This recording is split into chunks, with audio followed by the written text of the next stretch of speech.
Good evening, good night, and as always, welcome. This is, without a shadow of a doubt, all of us sinners. And I'm nobody, your storyteller, your narrator, your number one fan. And on behalf of myself and the entirety of our troop of players, thank you for your time, your efforts, and your energies. Tonight's episode is entitled The Ultimate Boon. And we hope that you enjoy our episode as much as we hope to enjoy playing it. Thank you.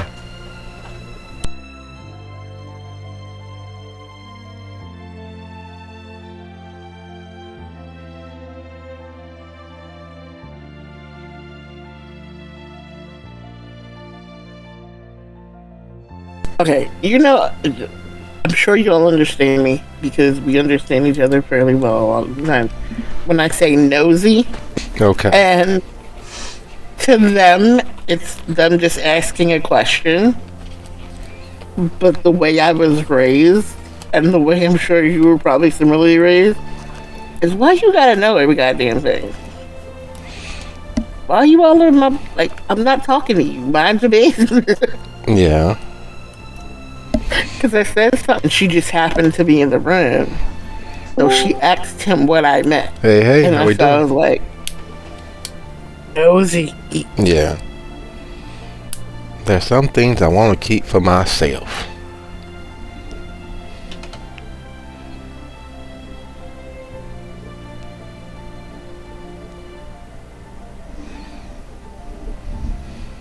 But yeah, it's Wednesday. Wednesday. I have not got prompts back out, but there's been some development. Development good or development bad? Well, watching the interactions with the bloodhounds.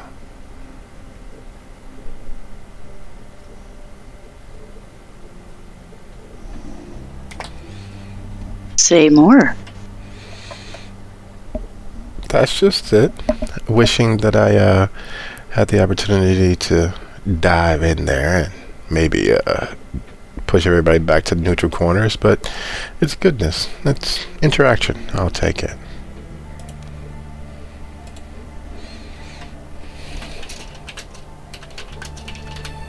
We could always build a mud wrestling pit. Nah, I think I like the idea of cream corn wrestling. I absolutely do not. Because of the sugar and ending up in places. Right. But cream corn has its, it has its fans, and while mud is good for the skin, so is a certain level of sugar and sweetness. Well, it shouldn't be on every portion of the skin, yes, but, people talk about watching cream corn wrestling. People don't talk about mud wrestling anymore. Especially when you have people paying a significant amount of money for mud facials.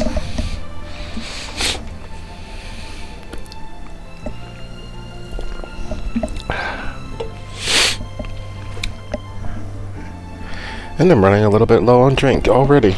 It's going to be that sort of night. Yeah, it's all good. I need to go poke him awake anyway.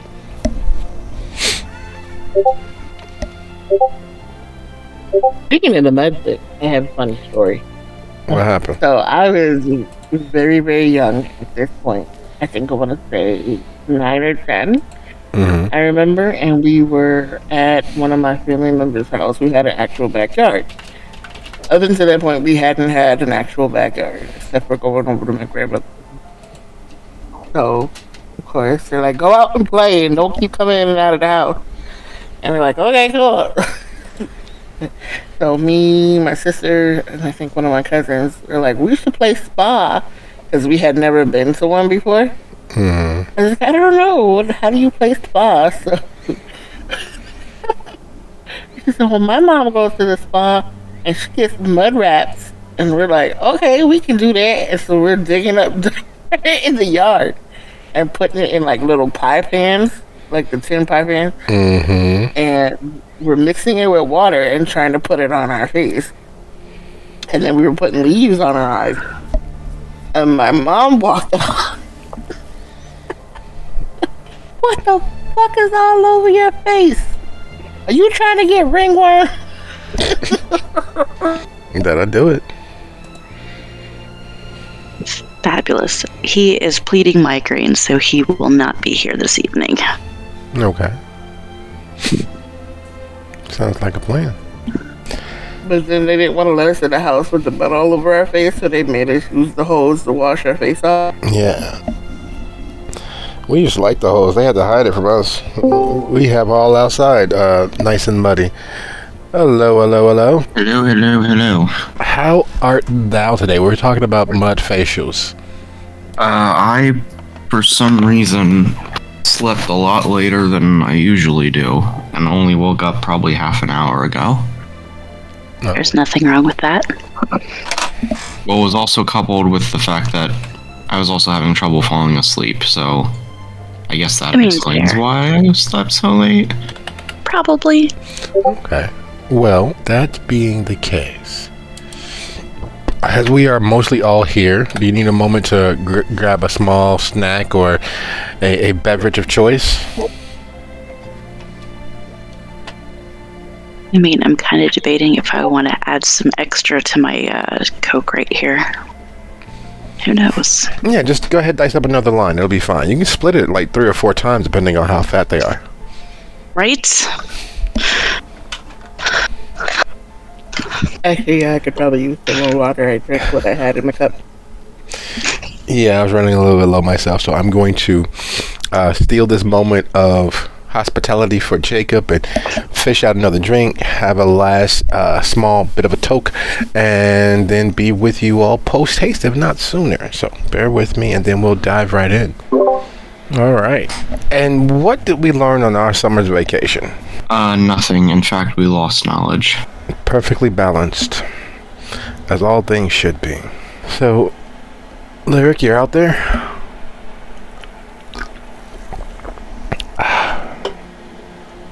Okay. While we give it a few moments for Lyric to join us once more, taking it, Morgan, Penelope, you've informed Jacob of where we last were. I gave him the barest bones possible. Sounds accurate. Questions? Yes, what happened after she arrived and I left? That's a good question. My initial consideration was that you'd stepped away to have a small call, knowing that you can hold the stone or just speak into the space while the stone is on your person and cover your ass. Because the last thing you want is a chantry who have now fully outlined the fine print, having an actual reason to follow up on censuring you.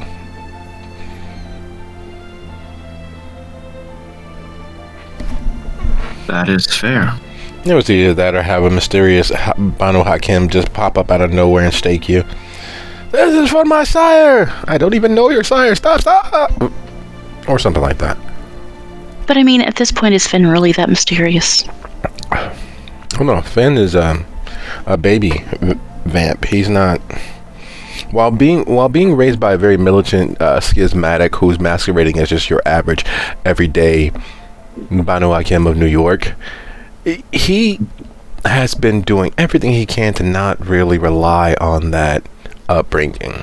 And yet, the more he persists in New York, specifically Manhattan, South Manhattan, the more and more it's beginning to have make a lot of sense. It's like hearing that old crazy auntie or grandma, and you write them off as a kid, and you write them off as a kid, and you write them off as a kid, and you move through teen years. No, that's just crazy grandma, that's just crazy auntie. And then somewhere around your 21st, 22nd, 23rd birthday, you know, They really did make a lot of sense. Damn it all, they really did make a lot of sense. Nah, but maybe they're just going about it the wrong way. Yeah, that's it. That's it. They had a logical reason to just went crazy. Then somewhere around 30, you realize they really weren't crazy. And they were giving it to you straight from the bone. And now you have to come to grips with the fact that you were a shit kid. Like, son of a bitch, I should have listened more. I should have took notes. Should have recorded those conversations. That's where Finn is. That's where he's dealing with. Because between his pantheistic religious upbringing and his schismatic sire, he's not exactly in line with the commonality of thought. Even though he tries to be. He wants the, straight from the box mac and cheese, not the gourmet stuff he had been being fed. He wants the cheap little McDonald's hamburgers, not the, Wagyu beef that he'd been being served. He wants the Pop-Tarts, not the full 3-course breakfasts that he had been having. He wants to be like everyone else. And now he's realizing, you know what? I may have squandered all of that. They may have been a little more right than I want to give them credit for.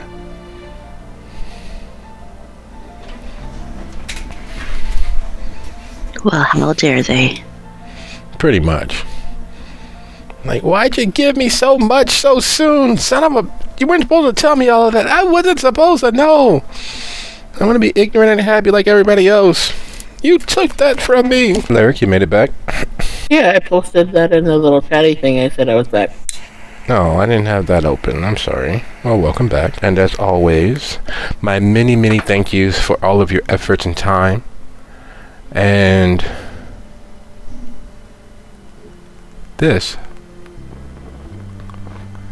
with every shadow of a doubt and every consideration, is actually All of Us Sinners, Season 2. When we last left our coterie members. And this is the part where Penny's abridged episodic description comes into play. Where were we last, Penny? Oh, we were just hanging out with our new bestest buddy, informing them that he had been severely misinformed. Like, super severely misinformed. Basically just flat out lied to. This is accurate. And did anything else of note pop into mind or happen across the conversation as it was in the offing?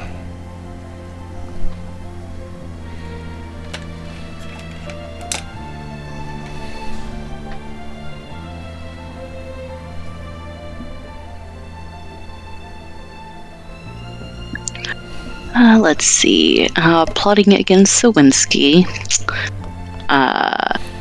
Throwing around the idea of maybe contacting Miss Carolyn Birch or other places where we may have some contacts.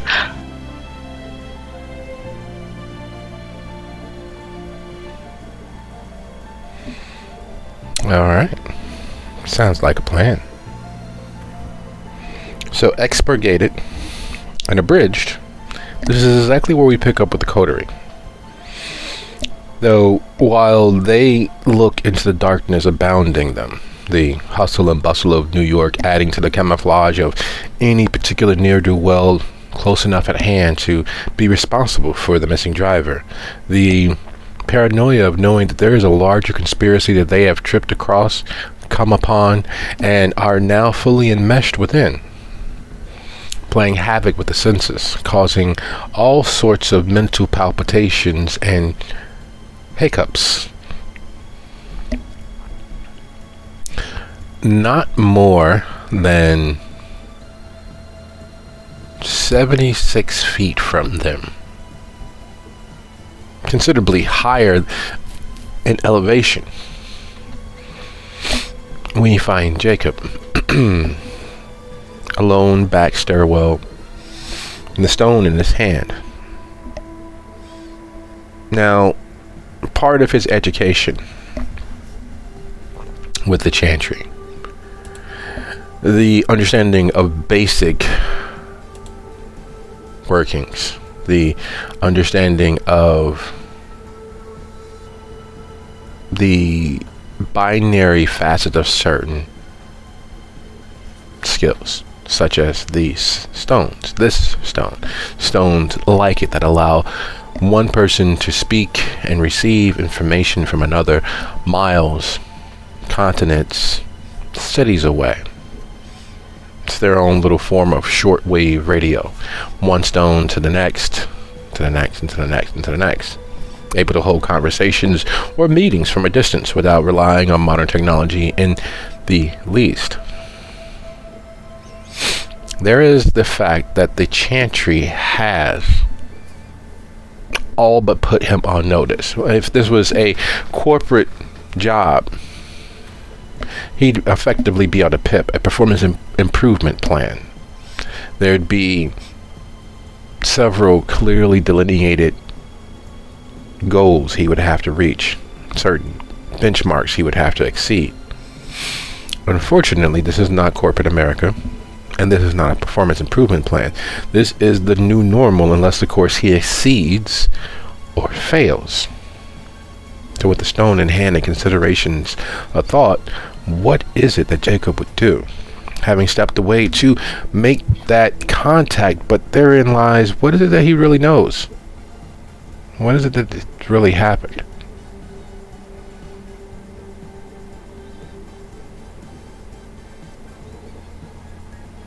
This is still the same evening that he received it, right?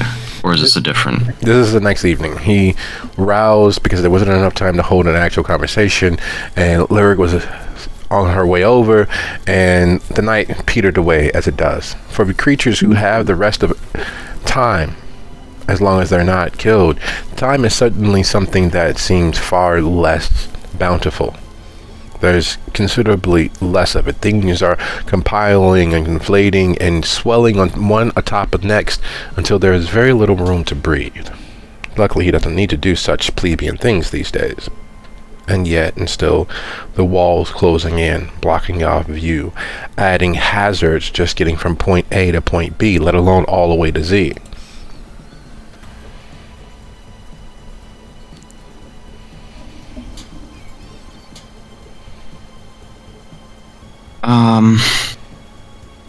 He considers just not making a call for the night, but figures that it would probably be best he at least make contact with whoever his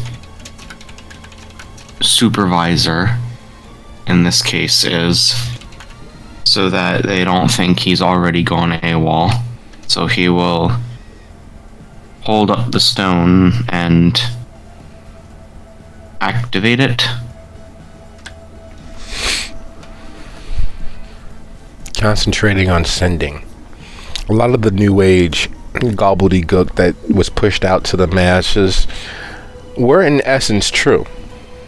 At their base and at their core, they're factual things, like that meditative moment of centering yourself and gathering your thoughts and breathing, or better yet, sitting and just picking out 5 blue things, 4 red things, noticing your environment, taking yourself outside of yourself works.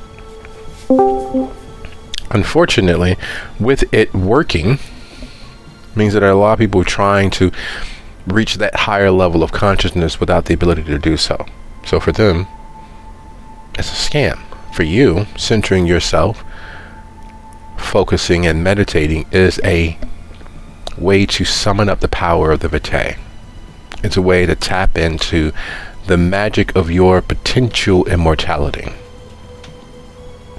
And in the doing, in your mind's eye, in that space where complex formula and understandings of biological functions dance and compete for attention on an hourly basis, there opens up a small space. Your mind palace arising before you up out of the mist, across the drawbridge into the palatial estate that is in fact your mind palace. And therein are a group of shadowy others of your kind.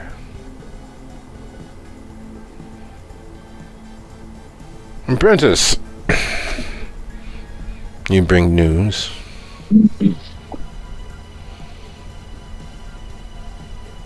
Just checking in for the evening, making sure that you don't think I've run away. Oh no, we understand Not a- that you are still on the Manhattan Island. What have you learned? Two things.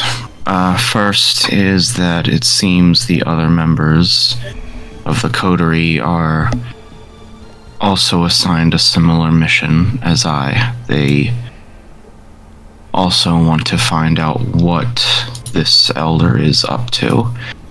Second is that there was apparently an event where Lyric encountered a kindred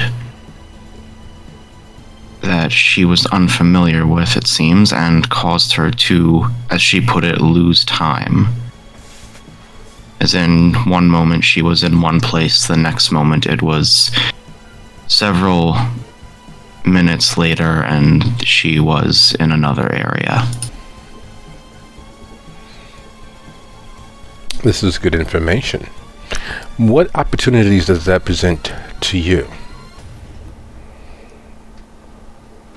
Regarding my coterie, it makes it easier for us to work together towards the same goal.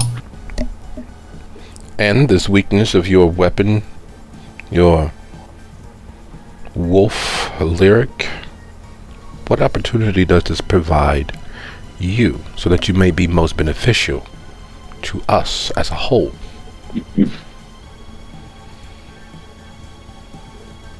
I may be able to convince her that I can offer some protection against such manipulations in the future.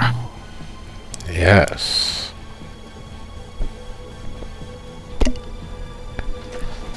Every advantage. Young warlock, every advantage. Knowing that she has a predilection for a weakness of mine grants you the opportunity of either using it to grow closer to her or exploit should the moment present itself.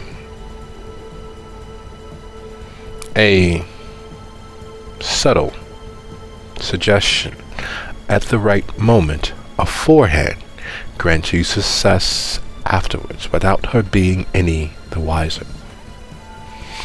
I'm sure had your sire not been so thoroughly involved with other projects, you would have learned this already. So we will, of course, grant you the benefit of the doubt, as the children say. Thank you. And your rose.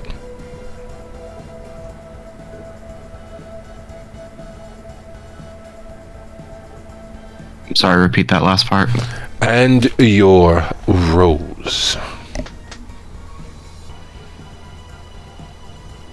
My rose? Yes. Penelope, the toreador who was regarded warmly at Harpy Arturo's gathering. Ah, yes.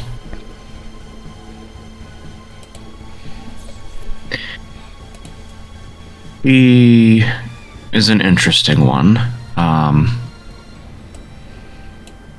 As I recall, she runs a small little escape room. That's what they call it these days.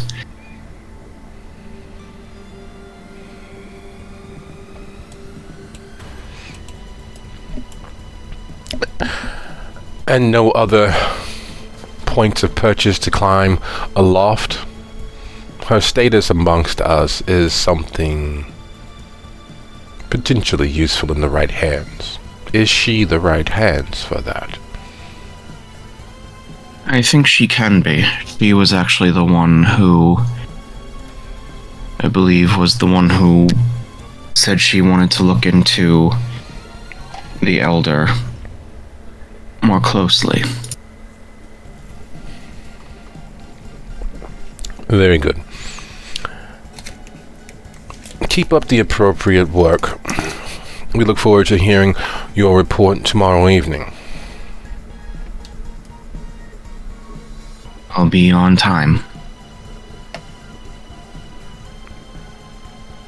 And as the transmission ends and you are wholly and fully back in yourself, not that you ever left, but more cognizant of the sounds of the building and the ebb and flow of air pressure and the sounds from that should be erupting from the escape room. People are extraordinarily loud. It's one of the many reasons why the music pounds and beats the way that it does, typically so that the annoying screams and jump scares aren't as disruptive. In the doing, however, there's a certain silence, as if there's not very busy. There's a certain feeling, a sixth sense that something perhaps isn't as right as rain as it should be. Lyric and Penny should be debriefing themselves or having a conversation in regards to what Lyric was coming to share and what Penny had to tell you both. Baby Doll, you're sure, in her own way, would be adding to it color commentary, small points that others may not have noticed, but those two you wanted to have as much information from as possible, especially having had that small admonition from your fellow Chantry members, your superiors.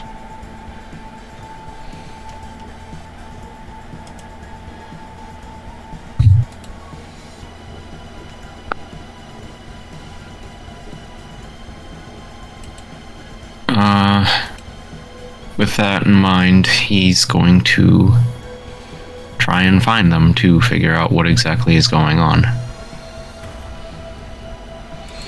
Excellent. Would you be so kind as to go ahead and roll your wits and insight or wits and auspics?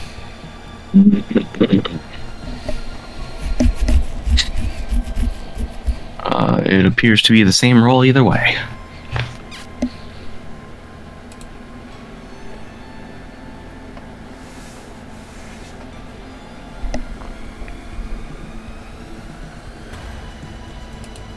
Why didn't that?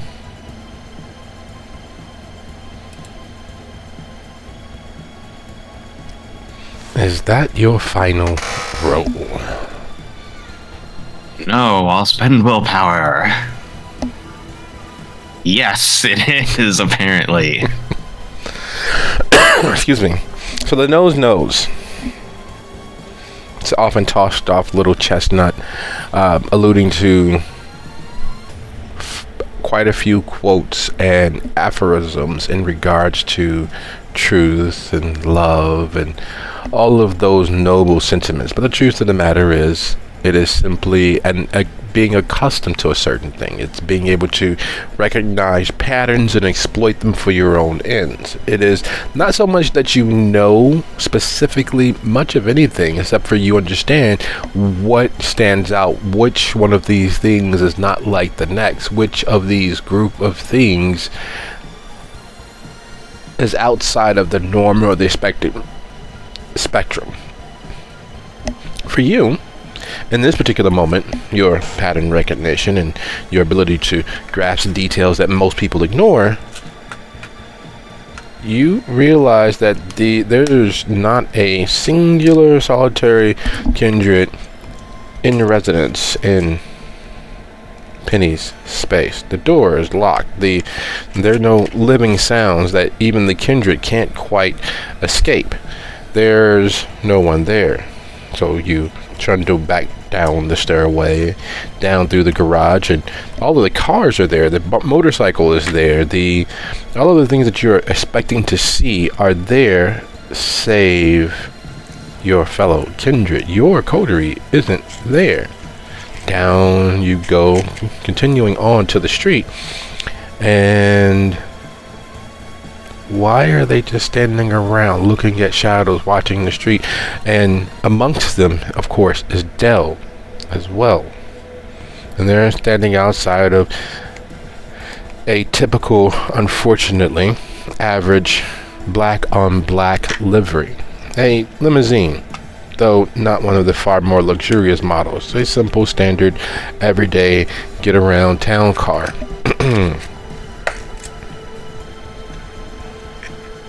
Speaking of everyday, average, ordinary town car, you all were literally just in the presence of the driver and now he's gone. There aren't any signs of a scuffle, no dents, no dings, no scrapes, no scratches. There aren't anyone who's standing taking pictures of you all. There's nothing easily viewable that says that anything outside of him perhaps walking down the block to get a coffee is possible. Yet, that's not what happened. He literally just vanished. He's not going to come back without some effort. After all, someone went through the trouble to make sure that he wasn't there.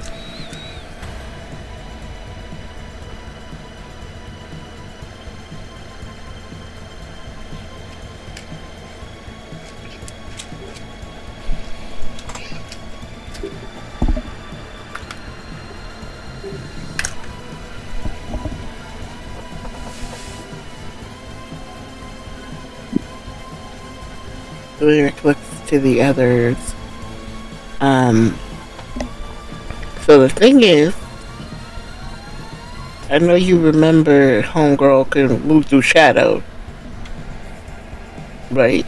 And we were in that car the whole time, and we probably should have been moving, but we weren't moving. So,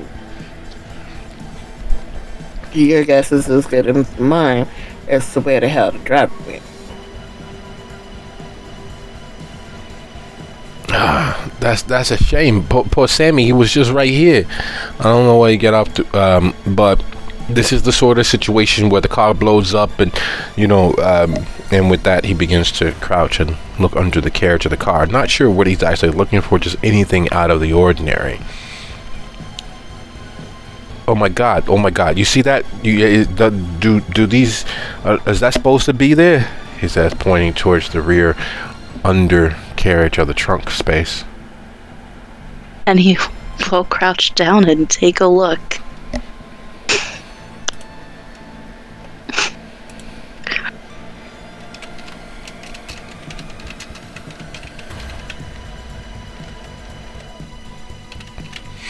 What's Penny's drive? Well, her drive is 3, yeah. but she has a auto repair specialty in craft. So, yeah, he's pointing at a very slightly redesigned, efficient, run-of-the-mill, modern. It's a little more compact, it's a little more efficient, doesn't have as many obvious means of failure like the older model. She's going to chuckle to herself. That's absolutely supposed to be there. It's merely a muffler. But it looks different. Why is it so short and squat? You sure somebody ain't done something to it? Where's the rest of it? It's meant to be more efficient to help with fuel and emissions. It's very modern. Lots have changed about how cars are designed in the last 30, 40 years. Yeah, no, I'm feeling really fucking exposed. You got another way for us to... screw the car. It's a rental. The family can take care of that. But you all want to give me a lift back to someplace safer than this. She will gesture to the entrance to her garage. Come on, we gotta get up off the... who the fuck is in your garage? She'll turn around and look. We can't leave this car in the middle of the street. At least pull it to the side and park it. You want to get back into that car with that bomb in there? You be my guest. Let me move further away. But there's somebody standing in your garage over there, and look, this is just too much. My nerves cannot handle all of this stress. First, Sawinski has been lying to everybody, setting things up. I don't know what she's aiming for. And then you say you get a visit from the sheriff, and this is just too fucking much. My nerves cannot handle this at all. Just, please, let's, you move the car, you blow yourself up once I get a few feet further away. And Benny, thank you so very much. I will pay your day rate. I just need to get home. Take me to my haven. I'll make some calls, and we'll do this through intermediaries. I ain't got time. I don't want to. I don't have time for this. This is just too much. Oh my God. Why does the night have to be so... Oh, this is just too much.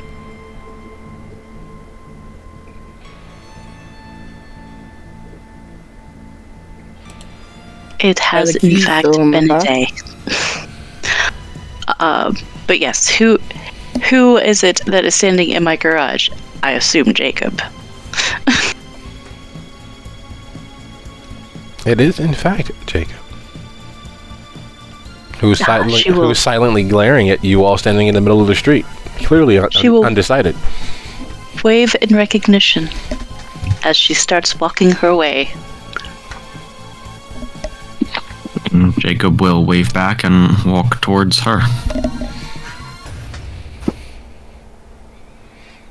And Lyric, the car, are you gonna move the car? Yeah, that's what I said. Are the keys? It's a push start, so as long as no one turns the car off, it's still on.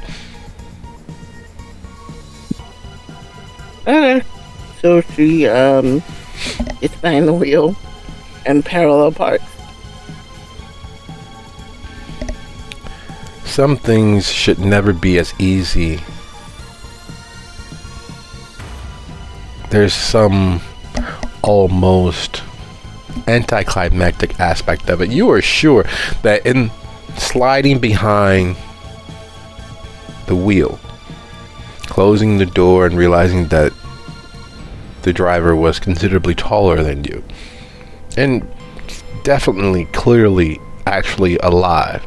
The overwhelming and overpressing heat of the back portion of the vehicle is completely gone. He doesn't need that extra heat that Kindred enjoyed, that Kindred need without, any semblance of comfort. The windows are down, the seats far cooler, the heat warmer isn't on. And after adjusting the seat, sliding an inch or two closer and an inch or two higher, and pulling into the parking spot directly in front of the escape room, there's something anticlimactic about easing to a stop. No explosion, no boom, not so much as even, the click of you sitting on a pressure plate that will require you to not ever leave that position again.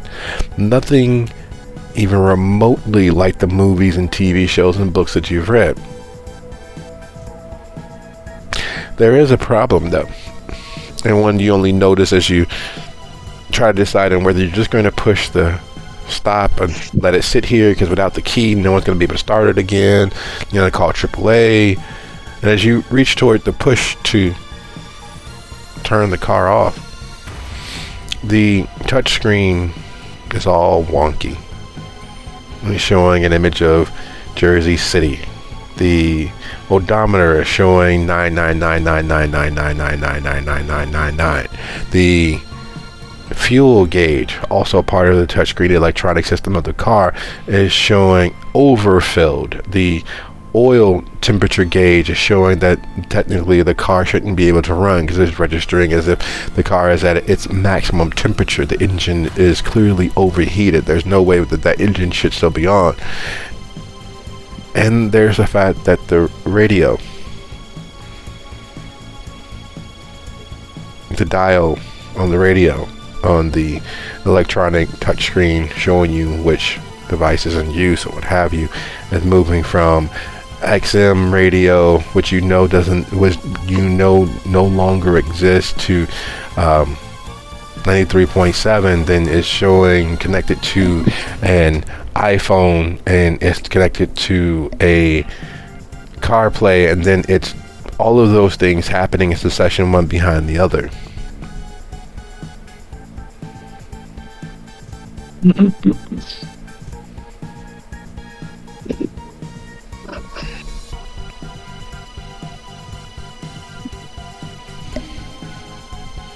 It's kind of like does that thing that most people do when something's broken, they tap it.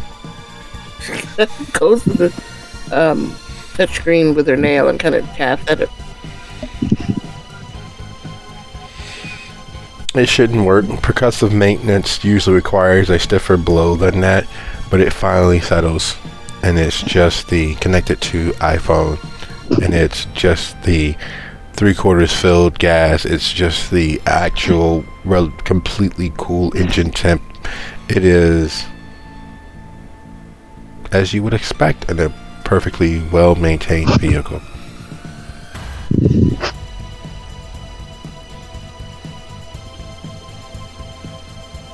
Does it say whose iPhone it's connected to? Yes, it's connected to Arthur's iPhone.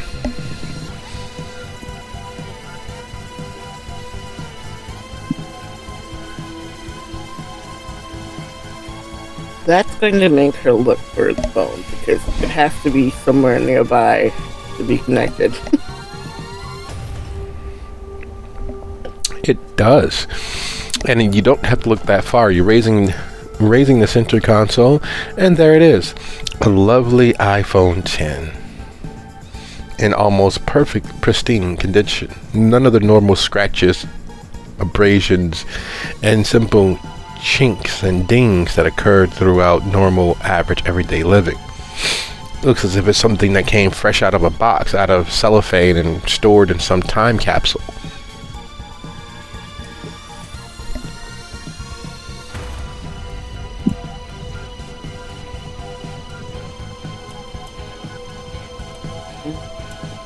Very carefully, she'll grab it and then get out of the car, looking to everybody else. So, small problem. This here is Arthur's phone. Oh. What person do you know that runs away without their phone? Arthur? Who's Arthur? Dell says. Your driver. You mean Sammy? There Sammy left his phone? It says Arthur. It's connected to the radio, but the radio was acting weird for a minute too. It was like all haywire and stuff, and I had to tap it and it went back to normal. But before that, it was like telling me XFM radio and overheating and like weird shit. Wait, are you saying that tapping worked?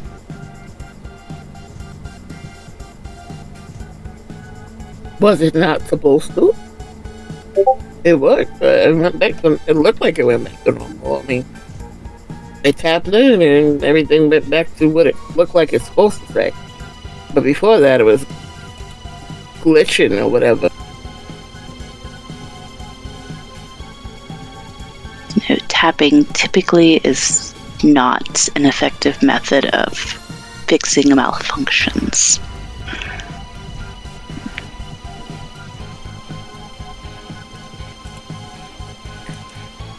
Well, then maybe you're not the only one with the magic that turn cars, then, huh?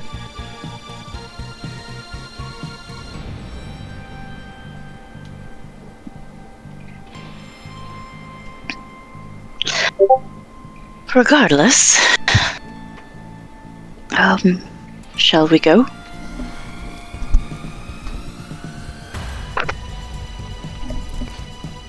Thank you. I need to I need to get out of here. I need to get to my place. I need a nightcap actually. This has been a relatively stressful few weeks, and it shouldn't have been. I was getting ready for retirement. I didn't have to make any more money for anybody. Everything was gonna be fine, and then you and Slawinski and Oh my goodness, this is just I don't even know what to say anymore. Like, be perfectly honest, this is just this is uncalled for. This is unparalleled in the amount of sheer, me being screwed over. I didn't even want to the Dumbo project. I didn't even want to be just I don't know. I'm rambling because I'm stressed. I've not been this stressed since the several attempts of my life while I was still had it. This is just There kind of walks up near Dell. Do you need a hug? I give good hug. And Penny is just going to tilt her head to the side just a little bit. Welcome to the tower, my dear. yes, I would need a hug. And no, I think I want to leave the tower. I think I don't want to be responsible for this. This is just so I'm sure Sawinski's probably already told you where approximately my little haven is, so let's In fact, she has not. Would you prefer flashy or more incognito? oh no, definitely incognito. They just made Samuel just disappear, like just poof, gone, up in smoke. This is not The Subaru it is. She'll get the right key and open the doors. Shall we? Yes, and thank you for the hug, Lyric. It's it's been a very long time since I touched anybody that offered without pay. Thank you for that.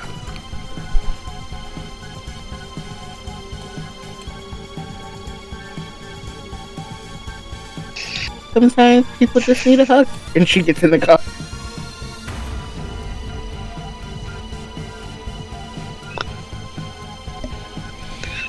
All right. You mind if I ride in the back? I don't want to break routine or anything like that.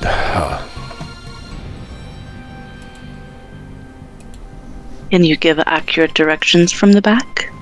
Oh yeah, it's easy. My place is it's a nice place, but it's out of the way. I like to be able to see and not be seen. You know what I mean? I do. Now don't laugh. It's not as nice as your place. To be perfectly honest, your place is very, very, very fancy. I like to be a little, a little bit low key. Something, it's nice. It's homey. I don't know if you are aware of East 46th Street, but that's my neck of the woods. I'm familiar. As far as this one, it seemed decently far enough away from my old life. Your old life? Do tell. What is your old life? There's a reason I'm a driver. And she will pull out and make their way out. While they are driving, she looks back at Dell. If you have some way of turning on the lights at your house, I think you might want to do that. Just saying. No, my place, I'm right up, I live above Sparks Steakhouse, though living is probably stretching that definition too far. I maintain Sparks. A few of my friends and associates got into the movie making business, and we became friends with certain people who were involved with that particular racket. So it works out. It's nice. It's easy. It's homey. It's a bit of the old neighborhood without being too much, as it were. I wasn't very fond of some of the things that they've done with the neighborhood, but it's not horrible. My point still stands. See, what I'm trying to get you to understand is what I think happened to your driver, we are trying to avoid re-happening. Even though we're moving, which is going to make it a little harder, we're eventually going to stop. And then the place we stop should probably have a lot of light because they don't seem to like the light. The last time we ran into somebody, they turned all the lights out. And that's how they were able to appear. We were in a dark car. We were sitting out in the middle of the street in the dark. That's what I'm saying. Turn the lights on at your house if you can. When Lyric starts talking about we're gonna stop sometime, Penny just starts giggling like you have just given her permission to run every single fucking red light between there and the players that are going. In essence, yes. The funny thing about where you all are in New York, not far from Union Square, right there off of 18th Street, you honestly, realistically, could take Park Avenue all the way down to 42nd, and where you go under the New York Transit there at Grand Central Terminal, instead of taking 42nd down and around, you can actually go through the little small tunnel there on Park Avenue where it's just west of Grand Central Terminal. Take the little understreet there and then circle back around and get off and get out of that darkened space and those hidden terminuses onto East 46th. In other words, it's far easier for you to speed to East 46th and across 3rd than getting even just as far as Baby Doll's place. And she's far closer to where you actually are. It's far easier getting there than it is cutting across to, East Village where Baby Doll is, or down to Chinatown. It's almost a straight shot, and especially being as you are one of several thousand drivers who knows that Park Avenue leads into those terminuses beneath Grand Central Terminal, that you can still navigate. It's one of the many other secret, publicly known ways around traffic in New York. Unfortunately, you are also aware that it is in fact quite dark. Even lit up as bright as it ever goes, the dimming yellow lights of those sconces hung here and there and hanging from the rafters are not as bright as they should be. With the car's lights, of course, is not a problem, but there is, as Lyric speaks, that consideration.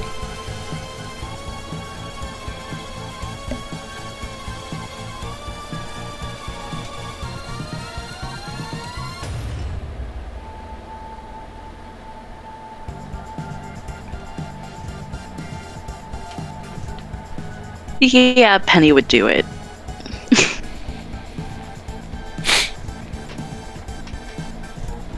Excellent. Well, one of her convictions is fear makes us feel our humanity. Excellent. So, do me a favor, go ahead, give me a resolve plus a drive. Your DC is 3. And is Jacob and Lyric local New Yorkers from Manhattan for as long as they could think of being in existence? Yes, but even this would terrify him. So he's going to be firmly grabbing the oh shit handle of the car.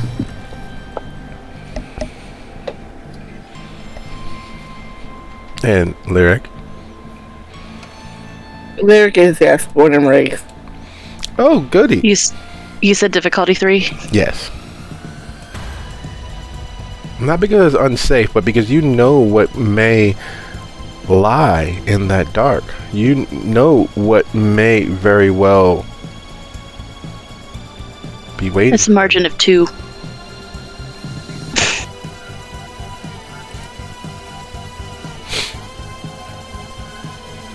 Look at that. Now,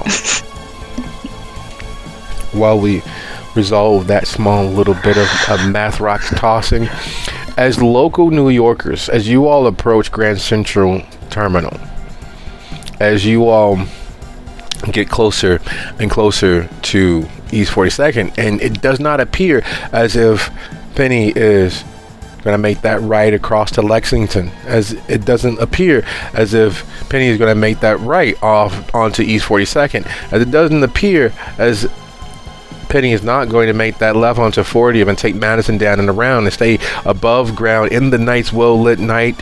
That is everything that's happened thus far.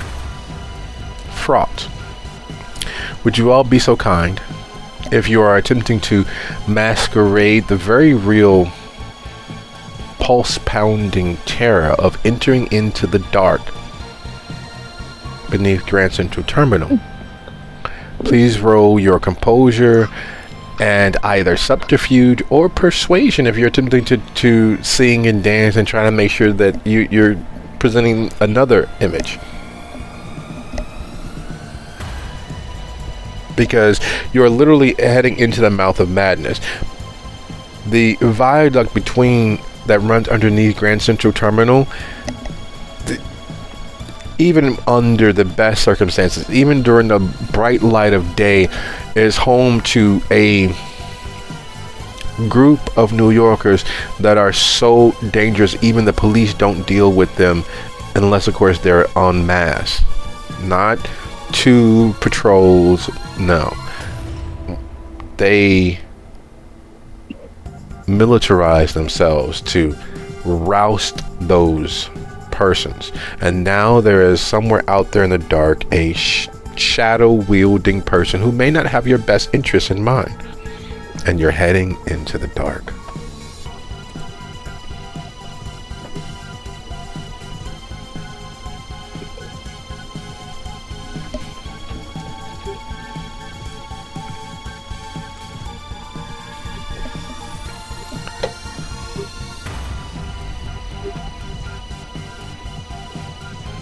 I think I'm going to use a willpower for that. It was composure and what? Subterfuge or persuasion.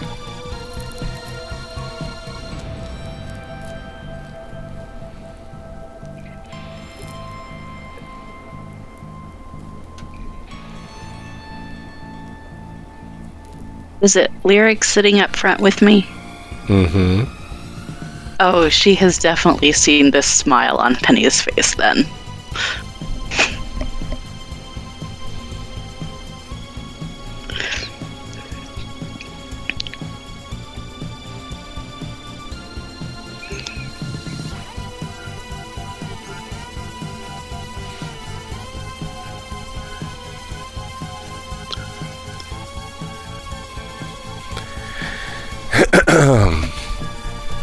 So, there's no reason for anyone to drive as recklessly and as skillfully as Penny does, weaving in and out of traffic, cutting it close enough that not even the devil himself might be able to maintain visual contact with the car. She literally turns it into a figment of the imagination, a trick of the light, as she zooms past, merging between, barely avoiding. And if she was part of the FAA, she'd probably have broken the records for near misses as possible. And then there's the mouth of madness, that is the darkness that exists underneath Grand Central Terminal. There is the real threat of the dark.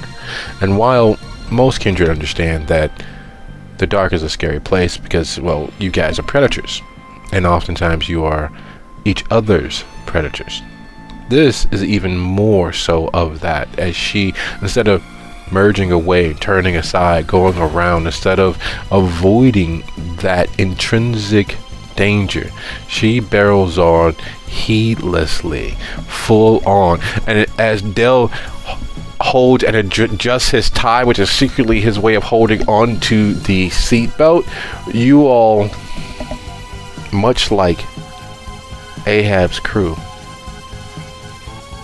follow along as he waves dead atop the back of Moby Dick. You vow to avenge your captain and put on a brave, fierce face and follow headlong into madness. Each of you remaining calm and stoic and just out for an evening drive through New York. Even as you are strapped into a combustible coffin. There's a very big part of the engine that is potentially immortality ending. It's the real skill of the few drivers that race around the city with powered by the breathing aspect of the damned. Kindred, whether they give it voice or not, understand that fire, while not as potent as the sun, is the one surefire way to make sure that all of that promised immortality comes to a screeching, immediate halt. And fire is the very real aspect of the combustion engine. And as you all scream along into the night, merging in and out of traffic, disappearing from view but reappearing to view, you all understand and accept that this may be the way you all go. But if you go, you're not going to go screaming. You're going to go peacefully into that good night, as peacefully as you are able to put on the facade for.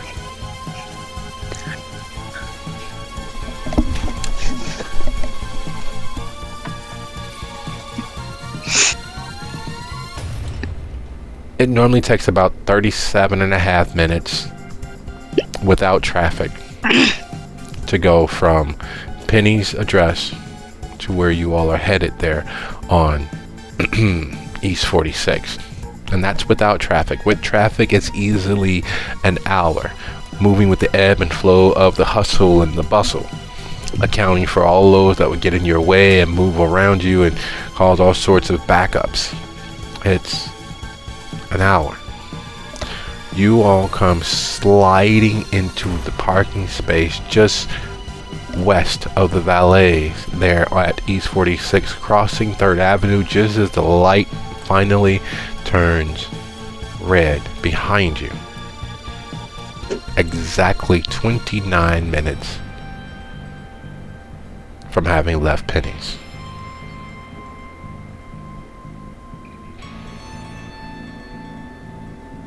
And as you slide into home, as it were, there behind the valet, just west of the valet stand, behind the 1967 Lincoln with the suicide doors, just behind the all too polished and washed minivan there at the head of the line, and just behind the police car, who are stepping out of the vehicle, adjusting their belt and handing over the keys to the car to the valet to park for them.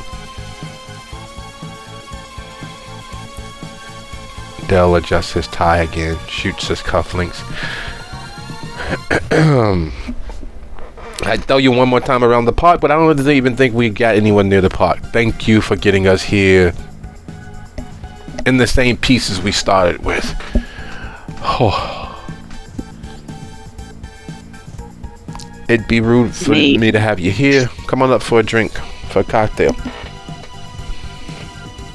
Penny will just let out a wholehearted, full-bellied laugh because she loves that shit.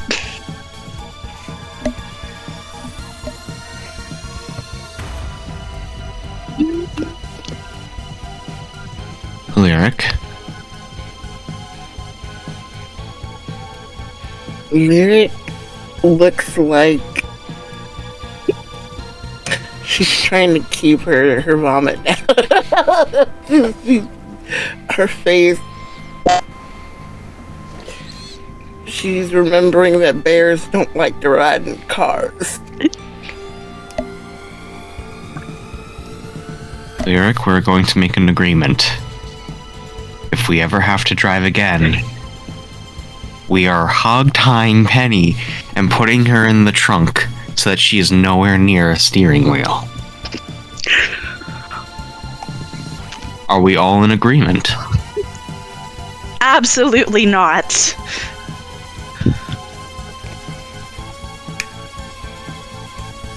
You!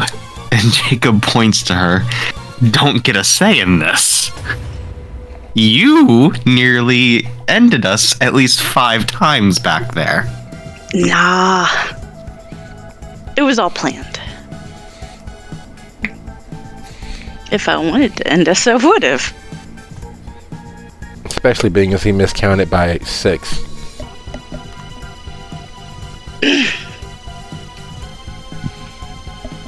You saying that does not make this any better. Look, who was hired to drive?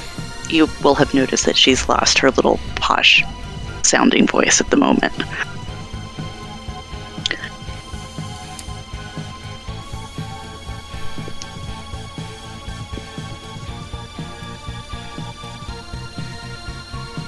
Lyric gives her an eyebrow, but then gets out of the car and kind of stumbles after that.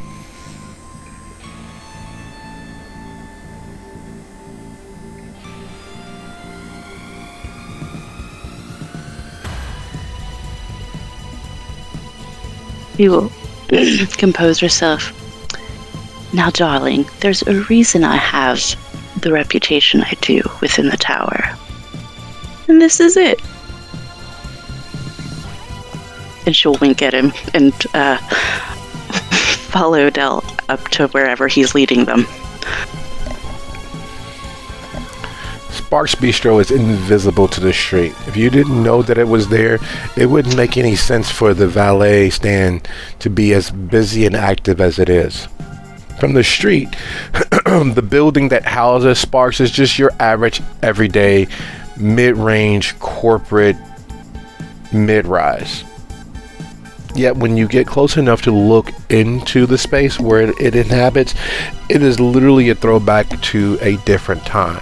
There are these large banquet booths, leather that's been hand stitched and sewn together. The only thing missing are the stereotypical red and white flimsy tablecloths over the tables. It is looking back in time to what the original Italian immigrants to New York brought with them, that same South Mediterranean feel. The men are all dressed up, the ladies are all dressed to the top of their economic structure that they're part of. The staff is all in white shirts and crisp, clean, long white aprons, shockingly well pressed and shiny black ties. The chefs are visiting various tables, saying hi and checking on the food. The managers have their sleeves rolled up and moving from table to table, touching behind the chefs or introducing the chefs to this person and to this person. There's a full-fledged waitstaff of dressed all similarly with the bright white shirt and shiny black tie, long white apron, and busily moving, carrying trays laden with pasta of all types, fish of various stripe and various quantities, and it smells infuriating. It's infuriating because you know no matter how much you were to potentially partake of, that you wouldn't taste any of that. None of the love, none of the camaraderie, none of the feeling of welcome that is clearly abounding. The place smells delicious. This place smells like if you walk into it, you would gain 15 pounds if you were alive. And that's all without touching the menu. And it's infuriating for you all now because that semblance of warmth, that semblance of breaking bread with someone or some things that matter to you is no longer in your repertoire. Sparks is not the welcoming bastion of warmth and camaraderie and community for you all that it might have been if you were alive. It's another glaring reminder of the pleasures of living that you are now permanently denied.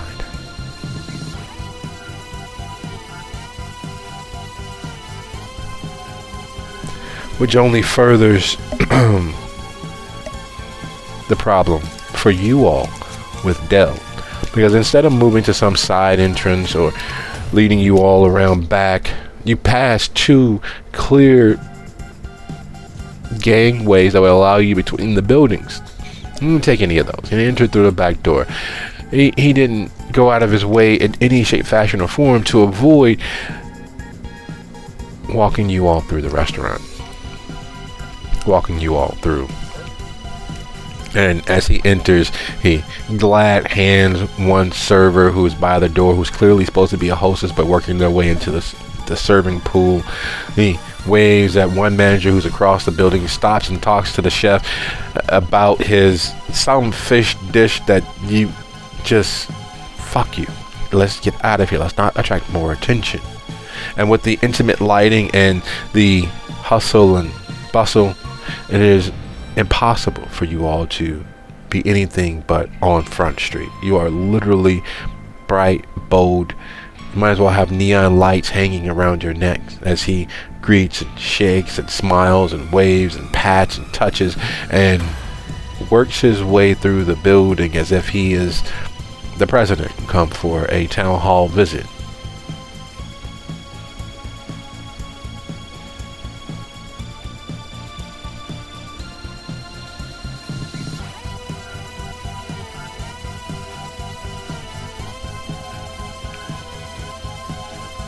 And you all make it to the back through the kitchen,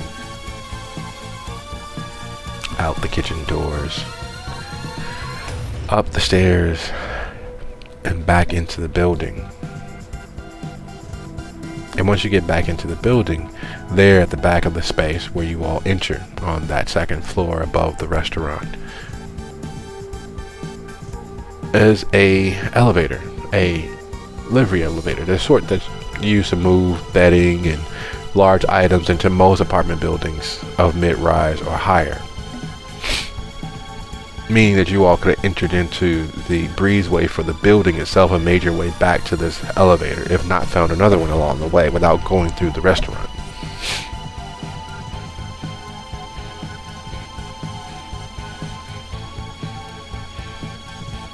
And adding injury to insult, there's no key. There's no swipe, no code he has to enter to reach the top floor. He just gets in and hits 7, which is the top floor of the building. No excess security, no high-tech theater to keep interlopers or any curious person from being able to get upstairs.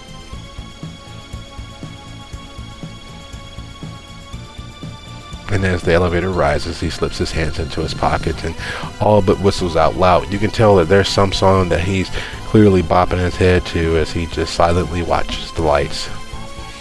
And the world's slowest elevator takes you up one floor at a time.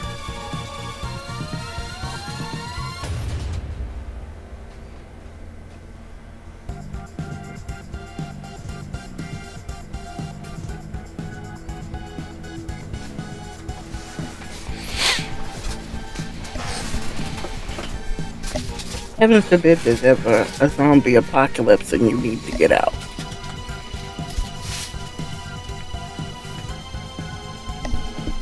Why would you need to go out? In the zombie apocalypse, everybody knows that it's you increase your odds by staying still.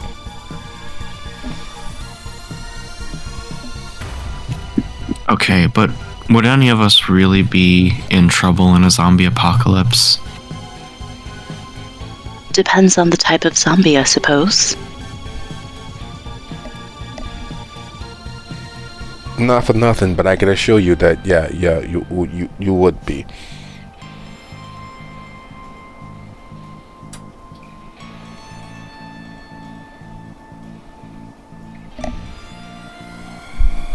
While we're dead, there's a different type of dead when you're raising the mindless corpses of the dead.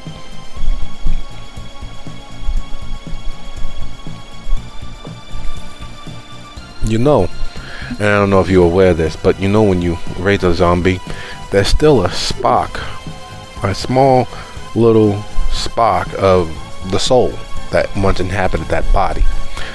nothing more. Like if the soul was, I don't know, a glass of water, it'd be like about 3 drops of the soul left. And you know, that's the reason why the animal needs present themselves. The chasing, the fixations, the selfishness, and need to satiate some portion of themselves. I ever tell you the reason why I don't screw with the rest of the family? No, you haven't mentioned. You guys are at the 3rd floor now. Cousin Donatello. No one talks about him, and there's a reason for that. He got his bones, as it were, by taking out the previous pater of the family. He stole control of the former pater's mindless, dead gods. Took control. I don't know how he did it, but he did it. And he did it without telling anybody. The previous pater was a hell of a guy. Kept just over 2 baker's dozens of mindless dead as his gods. You go to his place out there just past Bed-Stuy, and you'd have to walk through this gauntlet of them. That aggression dancing behind all of those sunken, almost non-existent eyes. And you know, you being dead, or even mostly dead, you really didn't think much about it because those movies weren't really real. They kind of got to be pointed, as far as I knew at the time anyway. So this gauntlet of these 2 baker's dozens of mindless dead staring at you, and just the stretching and cracking as they follow you with their heads. The body's not moving. The lower jaw, and a lot of them were mouthing words but nothing coming out. But those heads, all 26 of them, following you like you were a stake in front of a lion's pit. You don't think nothing of it after all. What is a dead body gonna do to you, right? We didn't realize that this is what Donatello had planned, because everybody walked through this gauntlet as a sign of trust and appreciation for the previous pater.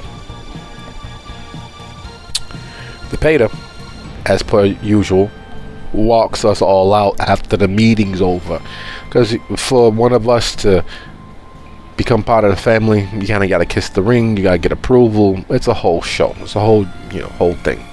Several rituals later, and the pater's walking us out, showing off his hospitality. We're thanking him for his time, his effort, and all that good stuff.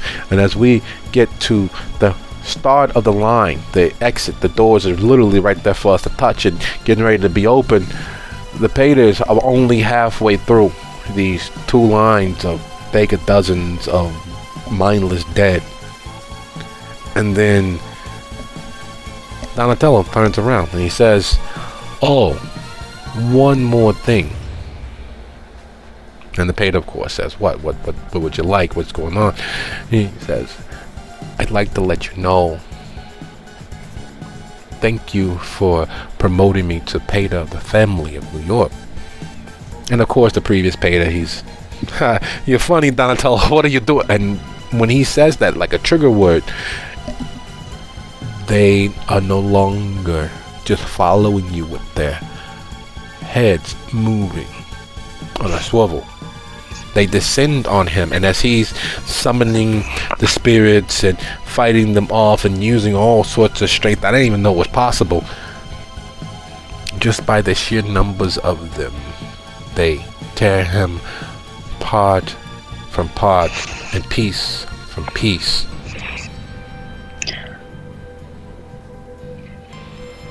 And as they're eating on the desiccated parts of him that are beginning to slowly die because they're no longer connected to the body, with his torso there, the vitae just leaking out of the edges, and him screaming bloody fucking murder because he's missing ribs, he's missing parts of his pelvis, his knees, legs, arms. It's a mess. It's a real fucking production. Donatello stands over him. In the midst of all of this just macabre madness of these zombies eating him piece by piece, it says, there, don't worry about it. They'll grow back. and then we'll start over.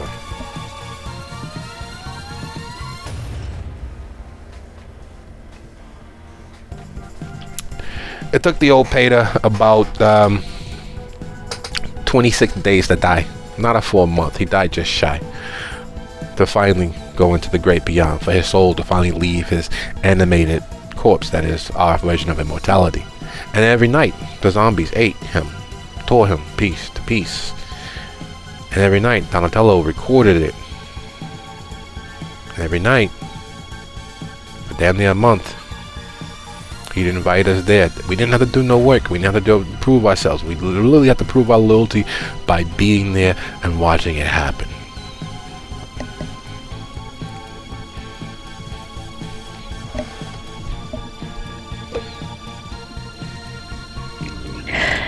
He sounds like a delightful gentleman. Yeah, he's a real swell guy. He got my nephew, who's 62 this year. My youngest nephew, he makes sure that his kids were able to get to college and some of this, some of that. He's a real nice guy. Pays his debts, pays everything forward, but you don't want to be on the wrong side of any of his notions.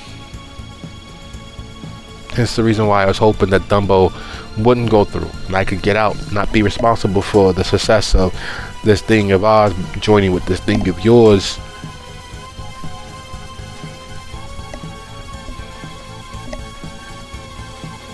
And the elevator finally dings and you guys are on the 7th floor. Jacob puts away the notebook that he was continuously writing notes throughout that whole spiel. They're like, I think we're at our stop. Yeah, we are. Welcome to my humble abode. But ignore the dust. And as you all step out, unfortunately, it is perfectly lived in. It's heirlooms going back several generations, pictures of folks stepping off of the boat, pictures of others stepping off of a train. There's wedding photos spanning several branches of a family, and impossible for Penny to miss, but the way that the photos are hung in each little section of the wall is actually a family tree, where the branches meet, where this person married this person, and where these portions of the family joined into one, and several trees forming a forest. If you were so bent and had the time, you could more than likely trace and track an entire family's last several generations, where they're intermingled with others, where they no longer were part of others, and where the children joined this family, and where these trees were tied together. All the old wood clearly polished and smelling of lemon seed oil, and furniture polish going back several generations, a buildup of cleaning and waxing and cleaning and waxing, sticking to everything. The lighting, not the brightest nor the dimmest, somewhere comfortably in the middle, the sort of place where it feels like at any moment you'd hear kids bouncing a ball on the stairs upstairs, or you hear sounds off in the distance as someone settles in for a long midnight read, or hell, somewhere in this little space of living there's a kitchen, and you're sure that under other circumstances there'd be 5, 6, 10 people gathered around for a late night snack, talking about how their day went or what tomorrow might bring.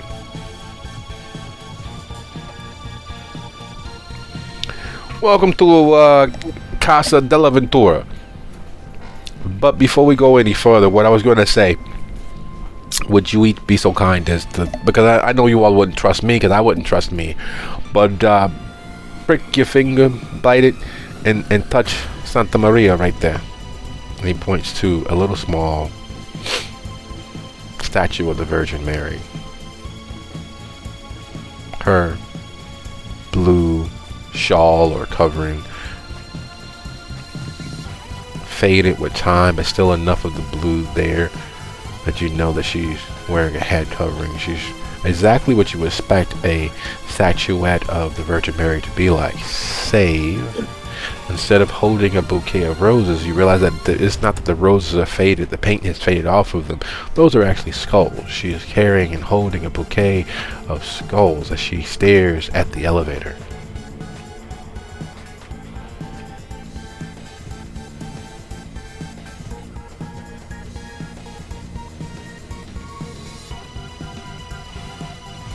You want us to... I'm sorry if I misunderstood. You want us to bleed on the statue? Well, you gotta make it sound dirty. Yeah, just bite your fingertips. Ask for a blessing from Santa Maria, and then we can go on. Otherwise, bad things may start to happen, and I don't want bad things to start happening. We've had enough bad things to start to happening tonight already. That's fair enough. Jacob will approach the statue, but before he does that, he's going to throw up Sense the Unseen to see if he can see any traces of magic. Because the last thing he wants is to give his blood to the statue, and then Del Venturo turns around and says, "Aha, you are now under my control." That's actually not an unfair consideration.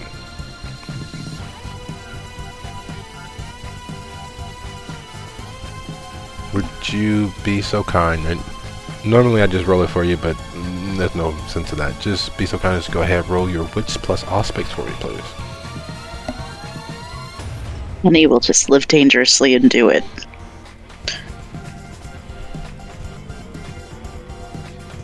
One more willpower for the evening. Let's use it. Yes. Yes, good sir. Does Jacob have a premonition? His only aspects powers are heightened senses and sense the unseen. Oh, nice. A twofer for being aware of his surroundings. Yes. Which is so very important right now. It's funny. And not funny in the ha-ha way, but funny in the you much rather not know. Humans have a problem lying. Their bodies always give it away. Kindred, even with their practiced skill at lying and deceiving, if you know what the tells are, you can sense that lie or that deception in the offing. The learned and practiced kindred purposely screw up on deceptions so they're easily found out, and they also can find out who's paying attention to them. Del wasn't lying about the story for Peter Giovanni, and it was also a way to very much hide or say what might be in the offing here. Because as you draw close to the statuette of Santa Maria, she looks you dead in the eyes. As you draw close enough to the statuette of Santa Maria, you feel as if there are several hungry wolves waiting for you to not properly greet Santa Maria. You feel as if there's a weight of presences on both sides of the hall heading off into the rest of the home. Not the shadows, but they're invisibly present are presences waiting for you to not offer a sacrifice of blood. You can't see them clearly. You can feel them. You can feel their breath along your skin, already sampling and enjoying how delicious your vitae might be for them.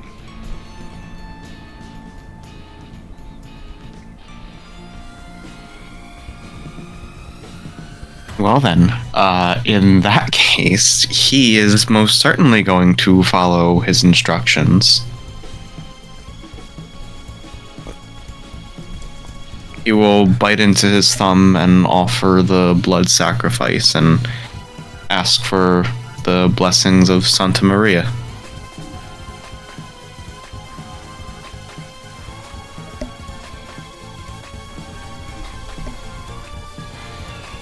Lyric, do you have Sense the Beast?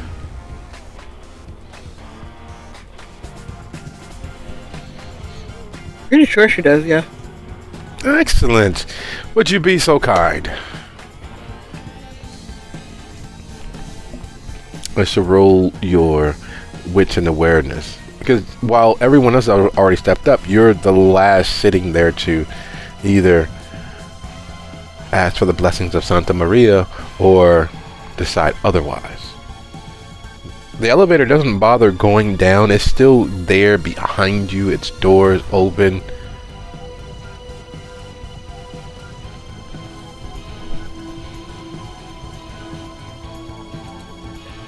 Do I add analyzm to it, or is it just the wits and awareness? No, just a wits and awareness. You wouldn't normally be able to without aspects or Sense the Beast.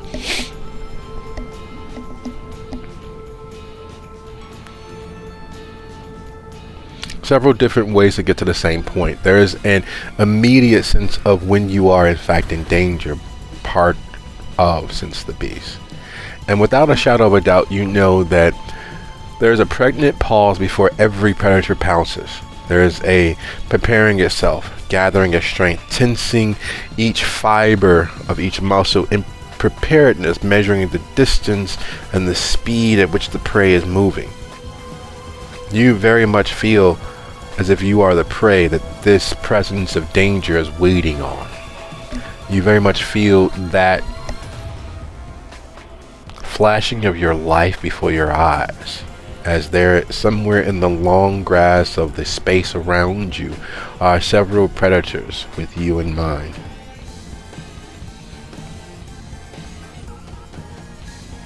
If this was a game of hot and cold, you'd be off the charts with heat. Your senses would be obliterated in the blinding white of all of that aggression.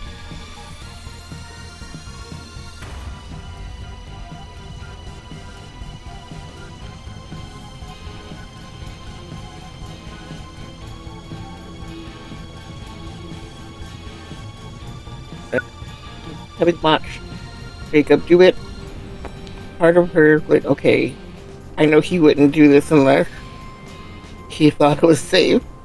But there's also the part of Lyric that was raised Catholic. So that far fetched for her, I guess. So she will walk up to it and put the hole in her thumb and put it across the skulls and actually acts a blessing.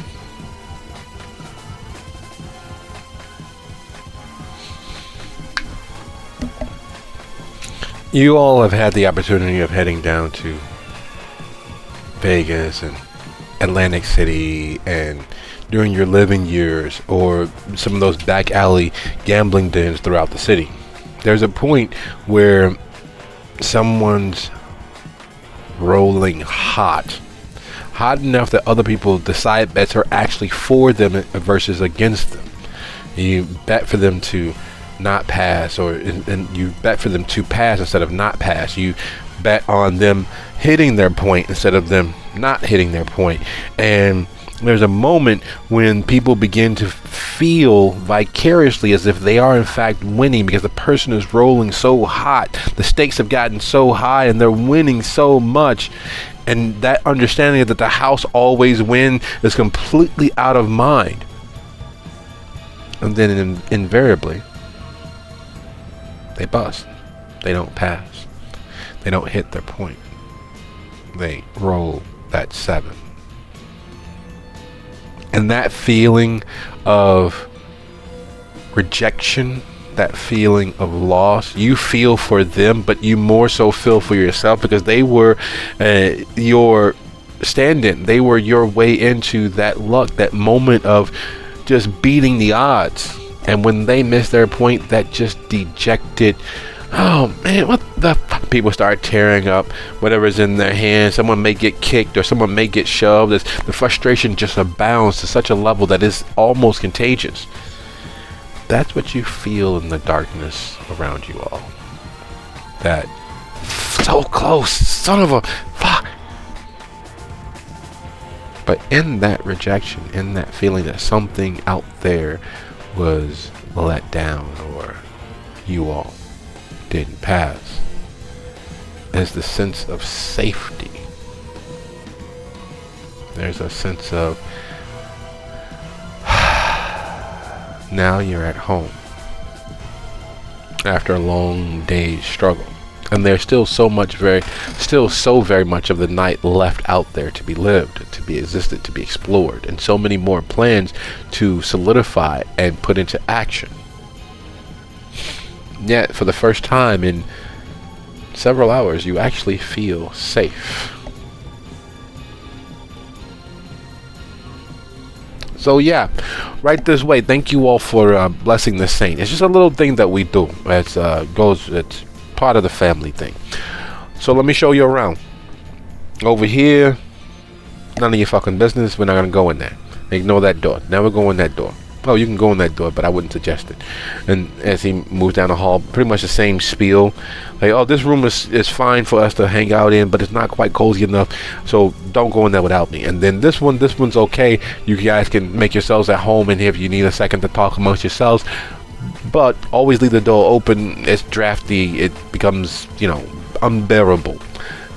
And finally, this is where we will associate and plan and put ourselves in a better position for what later tonight and what tomorrow might bring. And somebody to figure out how to get in contact with Samuel. Of course, I don't know how you can get in contact with Samuel. You still got his phone?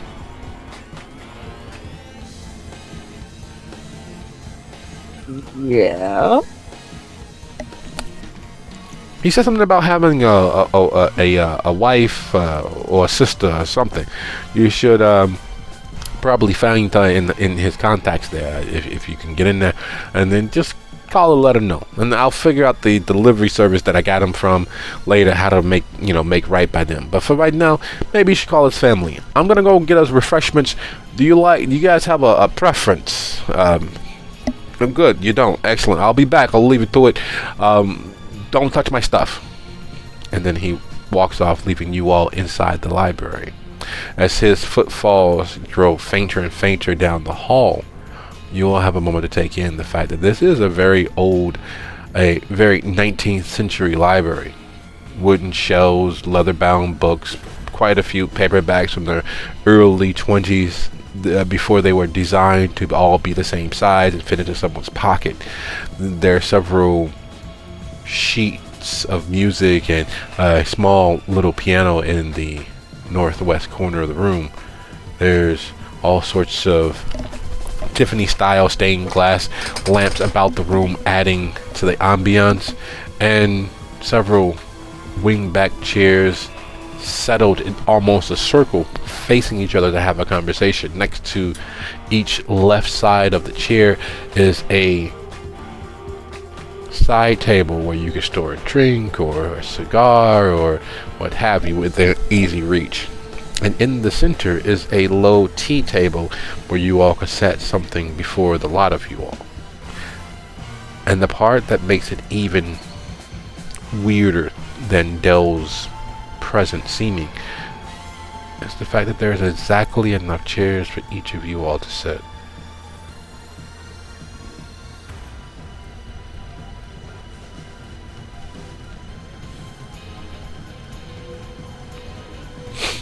And on that note, it is 57 after the hour. Let's be back at 7 after. Alrighty then. Welcome back, everybody. Who's here? I am here. Welcome. I'm merely a figment of your imagination. That sounds about right. So many other voices are up there.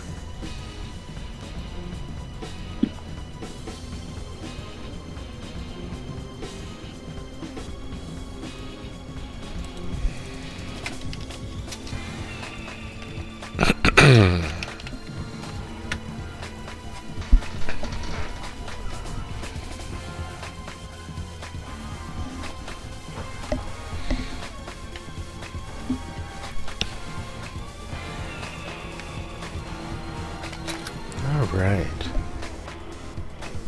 Well, while you all have the floor, as it were, is there anything that you all would be discussing, having a moment to yourselves?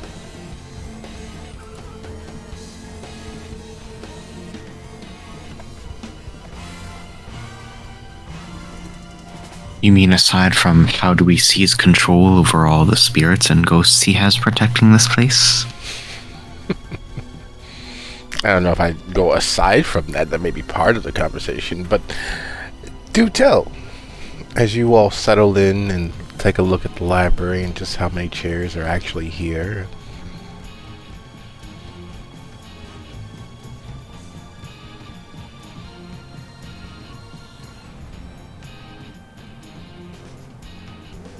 And he is just considering his story and how best to adapt it into a room of horror.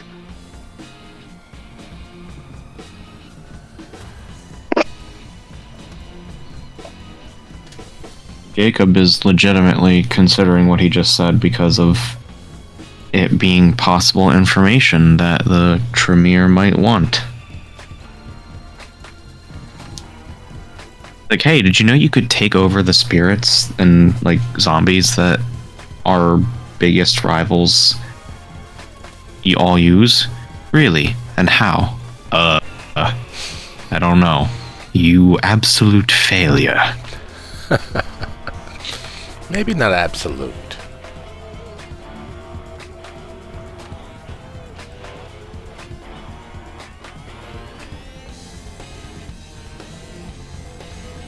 Eric kind of just spent the time like looking around at all the little things and kind of that slightly childish streak of he said not to touch his things.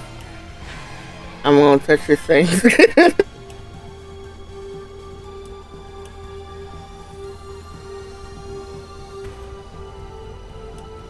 Honestly, Jacob's probably also in a similar mood, trying to comb through whatever he can find to see if maybe there's some secret of the Hecata that he's left out in the open.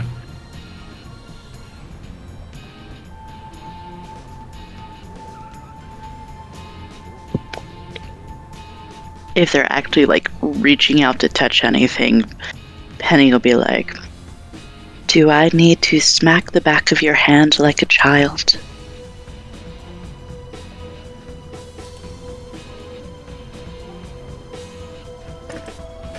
While all that's going on, Lyric just kind of goes, so, did anybody else feel that weird ass energy that was like waiting to pounce if we didn't put our blood on the little statue? Oh yeah, you mean all the Oh, ghosts that he was going to sick on us if we didn't perform his ritual properly? Yes, I very much felt that. The ghosties at my home don't do that.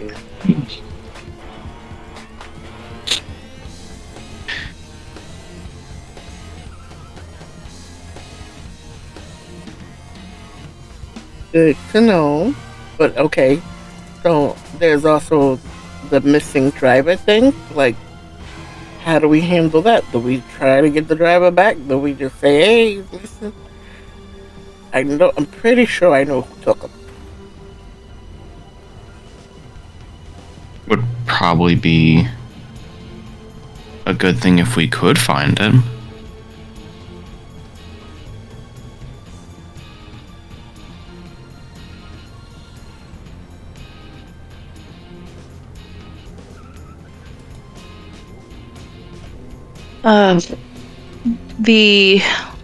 Was there like a company sticker or logo on the rented limousine?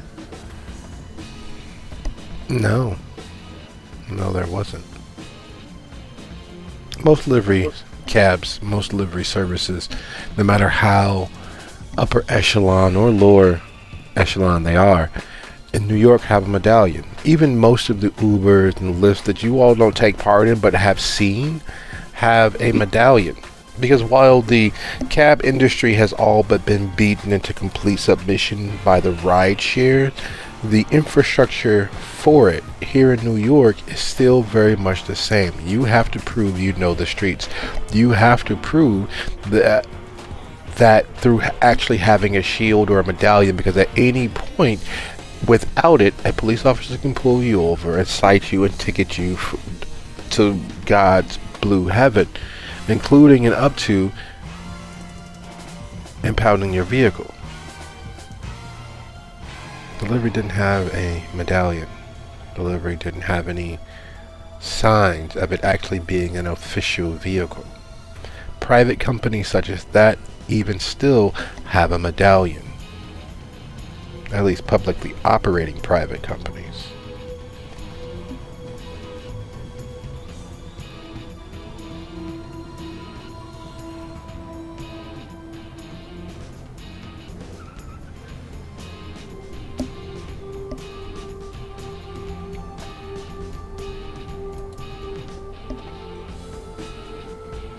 Well, it is not any company that I'm familiar with, or in fact, does not seem to be licensed at all.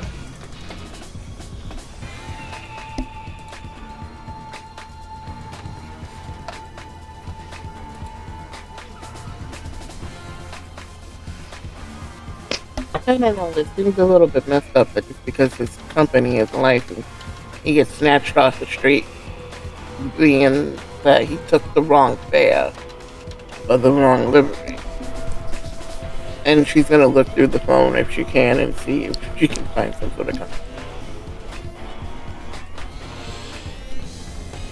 company. How familiar is Lyric with cell phone contactless?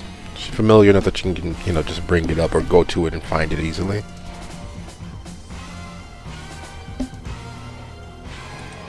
She's got a 1 in technology, so she should be able to understand the basics of all of it.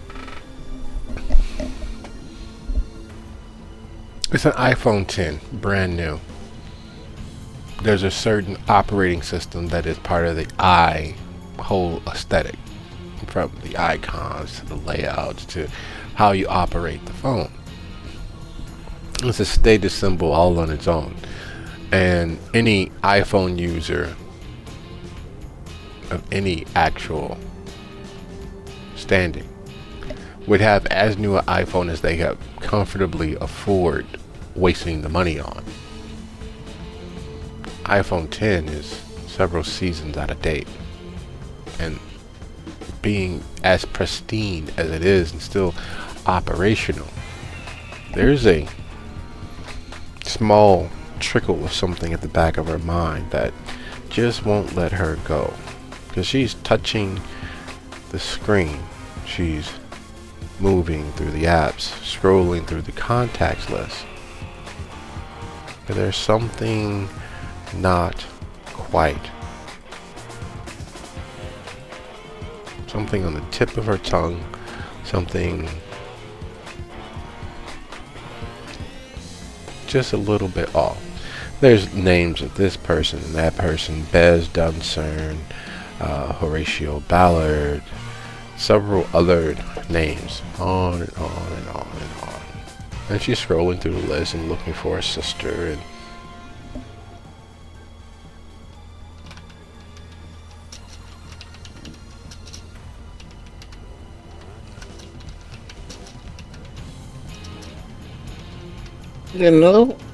I'm still not entirely sure this is his phone.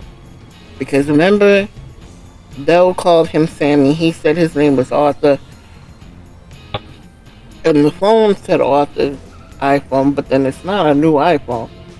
It looks like somebody picked up, reconditioned or something. Does this look used to you?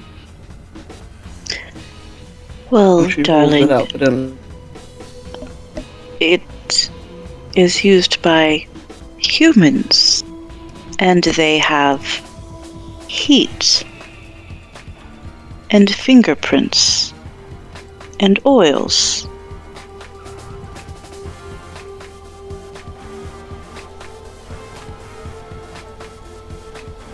That's exactly my point. It is pristine. like it does not belong to a human, but belongs to maybe one of us.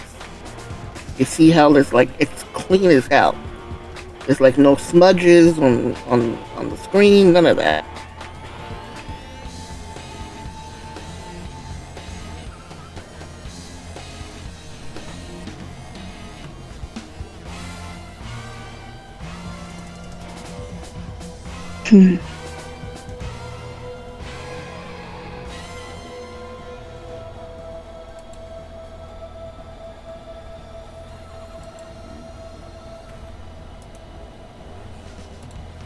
Is there anything in any notes or contacts that seem off? Any familiar names? Well, there's the Duncerns who pretty much run all of South Carolina and much of North Carolina. There's the Ballard Industries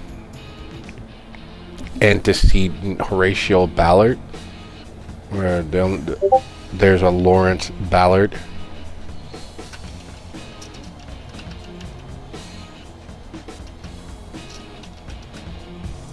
There's an Olaf Holte.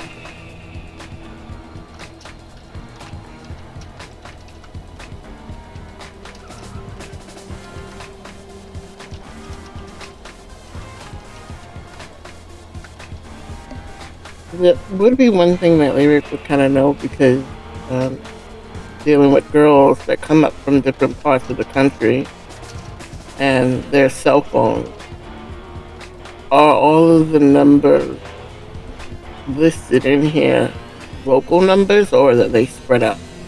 Oh, they're spread out. Quick question. Who's currently holding the phone? Lyric. Lyric. Are you blushed currently?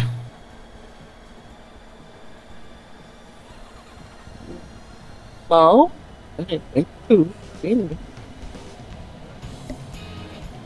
And you're still able to operate the phone? Very much so. Yeah, I thought that was weird too. There's this smelling to touches, and a lot of these numbers aren't local. Like Yeah. that one I think is Carolina, and that one Georgia, another. That shouldn't be possible if that's a normal touchscreen, because we should only be able to operate those if we're blushed. And that knowledge is going to prompt Jacob to throw up heightened senses and sense the unseen. This is his default method of investigating anything. Just stare at it.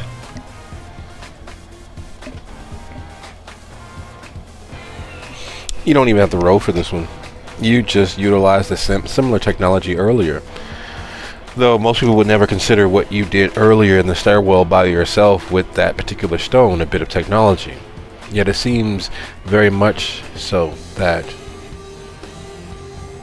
someone, somewhere out there, has managed to co-opt that technology into what seems to be everyday average technology. You are looking at, as far as you can tell, the first conflation between a sending stone and a cell phone. The glow that you see from it is not because of the light on the screen. The glow that you see from it, the light emanating from it, is very much the essence and stuff of the damned. It is very much oblivion distilled.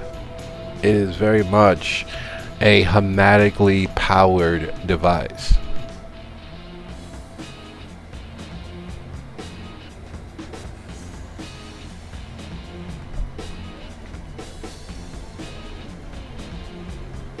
Eric, if you don't mind, I'd like to take some time with this phone to look at it more. Because this seems to be, if my knowledge is not mistaken, a blending of our own form of magic and technology. That's weird as fuck. Here, she gave.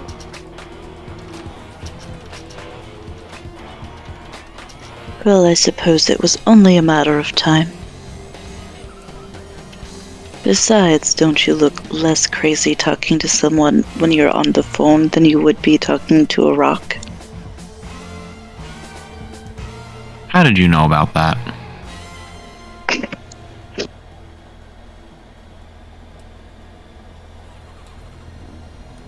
How did she know about what? Nothing. I just assumed that...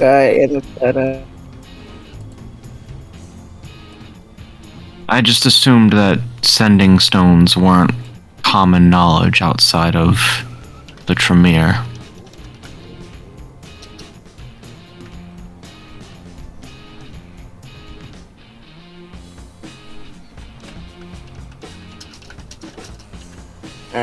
So you got that not the smartest kid in the room bullshit thing going on.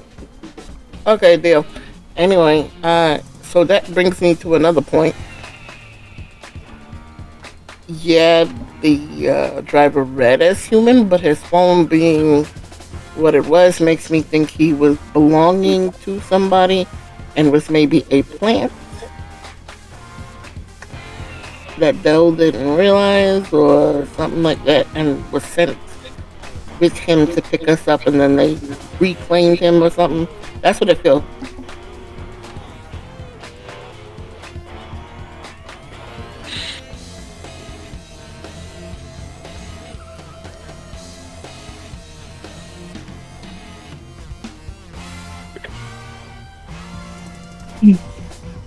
I'll need to check some records.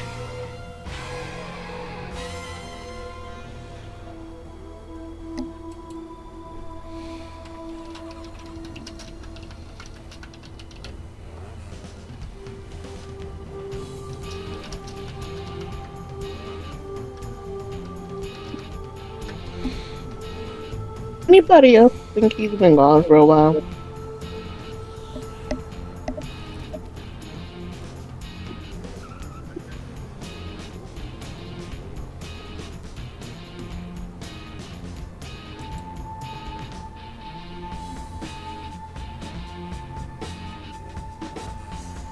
Yeah, so I noticed that has a habit of telling the truth, but it sounds like a lie because of how ridiculous it is.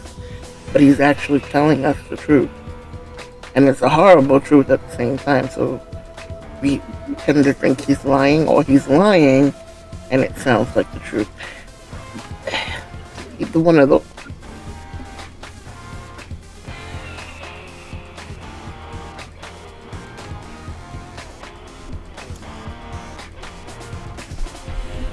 Jacob, you hear footsteps. To be exact, you hear several pair of footsteps. We have company, it seems. And Jacob's gonna pocket the phone.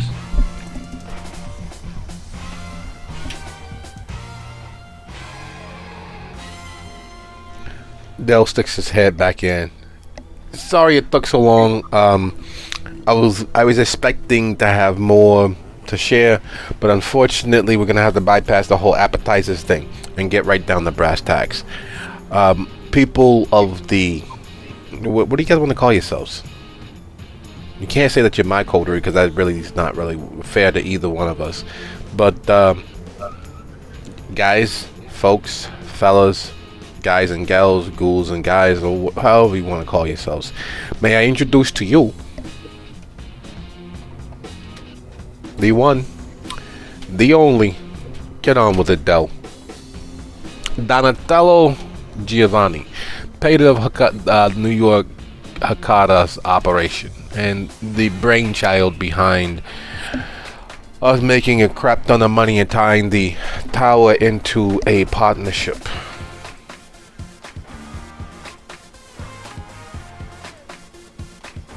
I had no idea I'd be meeting such a big shot today. If I had, I would have dressed nicer. I don't think you have it in you. Please, sit, make yourselves at home.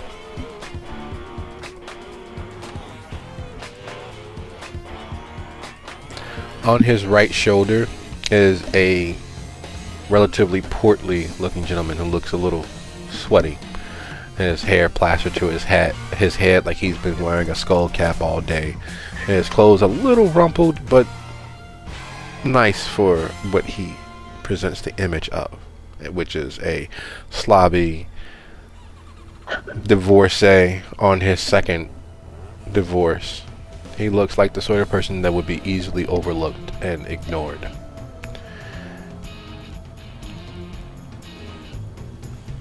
And with them, clearly the hired help, are three gentlemen, one mostly Asian looking and two looking stereotypically like various stages of modern central casting biker inspired New Yorkers of Italian heritage. And before I become considered rude, this is Peter Giovanni, this is Mr. Chang, Mr. Cerruti, and Mr. Cerruti. Vincent and Dino. They all give a quick nod and filter in, standing on either side of the door, while Peter Giovanni just simply moves into the room. Sit, seriously, make yourselves at home. We have a lot to discuss and not much time. I am not sure how soon your people will notice that you're not jumping through the hoops that they would like.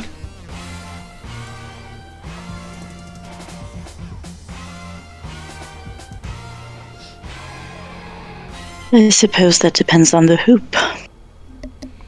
It does indeed. I'm sure you guys have heard several different stories as to what's actually at play here. Allow me to dispel some of your worries and considerations. It would be my great pleasure and honor if you all were to honor your agreement with our little Dell here, and most pressingly, honor your agreement with Marlena. Once you all prove to be of significant stock, I decided to take a hand in this as well. And while no person can serve two masters, it's all for the better if you attempt to drag your feet. We want Dumbo. We will have Dumbo. And we want the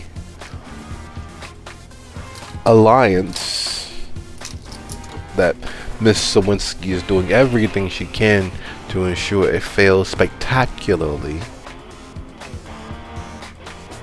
to fail solely because of the interventions, the provable interventions of a Towerite, i.e. in this particular case, Malena, the soon-to-be primogen of the Brujah of New York. Sawinski is proven to not be a friend nor an ally, and is attempting to justify her position as the master of stories to keep the prince and her pet Rose entertained. We don't like none of that. We don't want any of that. We want the political largesse so that we might be able to profit from Dumbo solely at our leisure without any interdiction or interruption from the tower, specifically from Miss Sawinski. Dell here told me what you've all managed to do in such a short time. You managed to cut the grass low enough for the snakes to reveal themselves. We would like you to continue doing so. I would like you to continue doing so. And for your efforts, for your successes, you all would be considered owed a favor from me for this small minor thing that you are doing. but just simply spinning your heels, looking as if you are busily about the task while spinning your heels.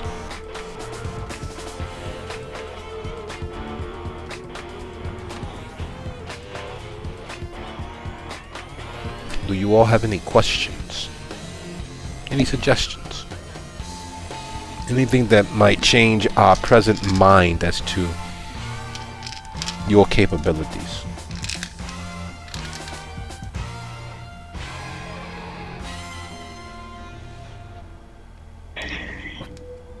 Penny will chuckle. I think our darling Dell here has managed to see the full range of my abilities this evening.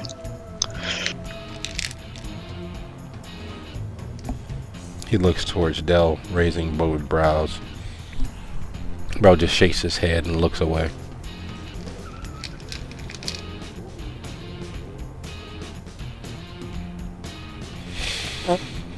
My biggest concern and problem has nothing to do with Bell or this whole situation and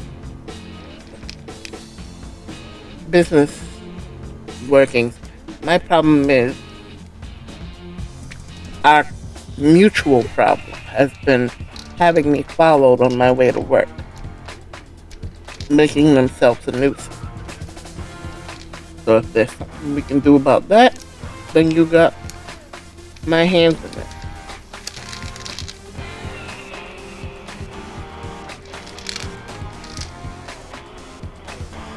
You wouldn't be insinuating you would like us to make a particular move against a Towerite, would you?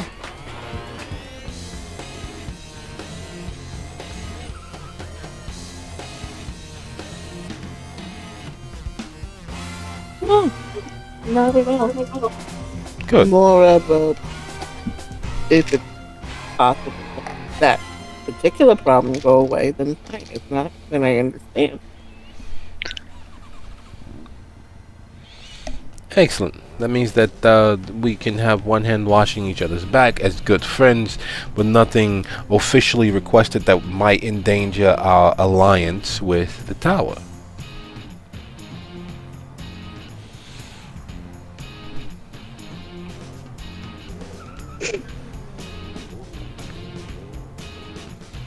And you, Mr. Wizard, we understand that you, well, like all of your wizardly brothers and sisters, you have intentions and you have intelligence and you have brains in your head. How might we have a relationship of mutual trust between us?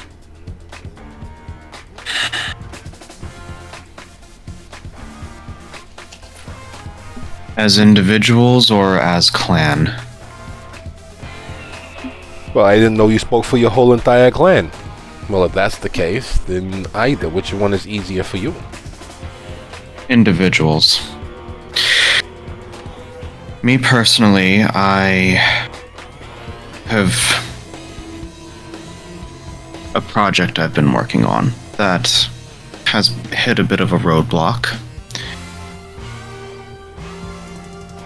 If I perform this service for you, I'd like a little help in unblocking it.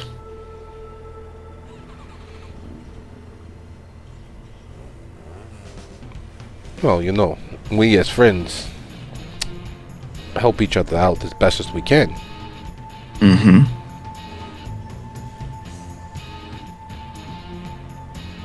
Is there something specifically we might be able to assist you with?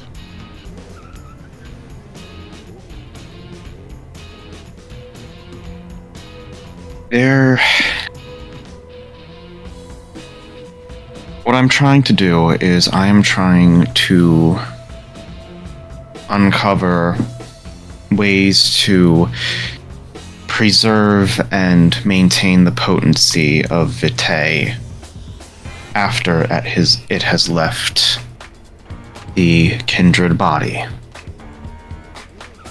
For that, I need samples. It has been difficult to acquire the necessary samples.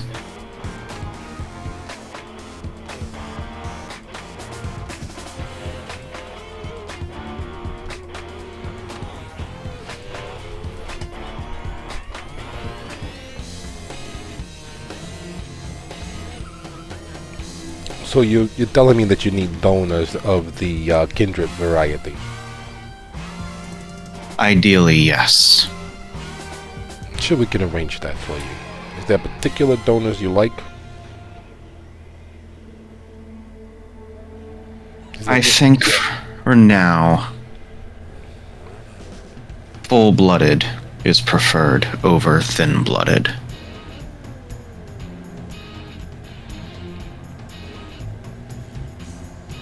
Beyond that, I don't think I have any particular preference.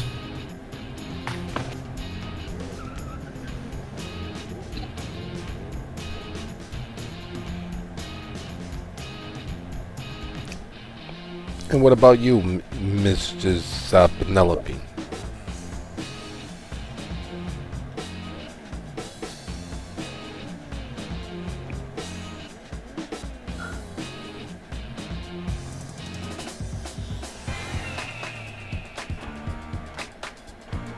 Nothing that I can think of at the moment, but I will be sure to get back to you.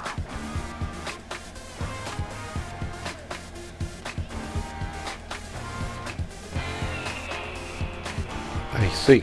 So, here's the question. Just to fill my heart with a beating understanding of where we stand. You, Lyric, you need someone dealt with in a way that doesn't officially come back on you. And you, Mr. Jacob, you need someone's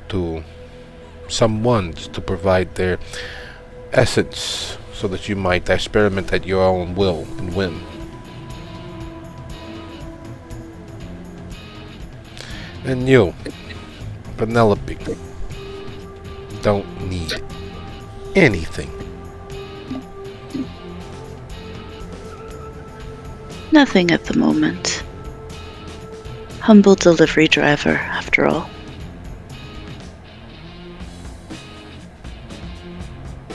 I see.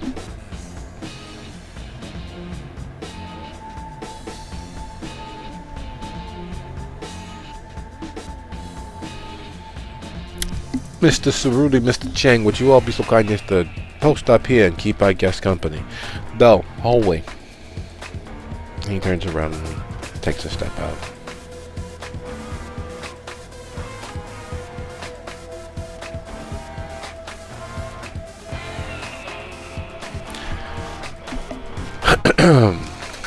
There is no shadow of a doubt in your mind, Penny, that standing before you are three of the quartet of kindred known as the Midnighters. They're supposedly defunct.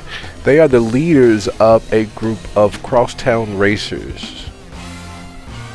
Kindred who get things from one place to the next in the city as fast as possible. Formerly in the employ of the Sword, according to all rumors. Also very much directly connected with the Anarchs, according to all rumors and gossip.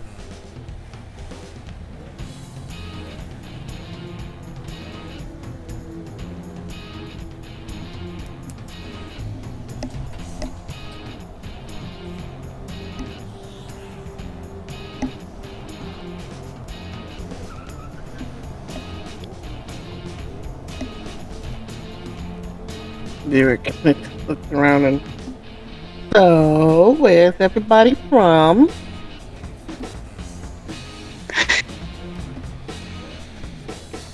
We grew up over in Yonkers. What about you?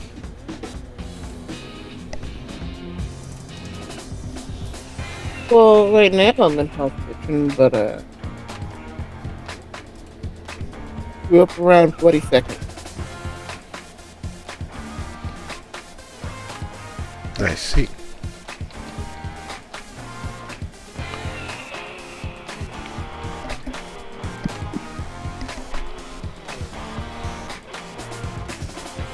Penny will smile at them. You wouldn't mind indulging professional curiosity. You drive as well, correct? Yeah.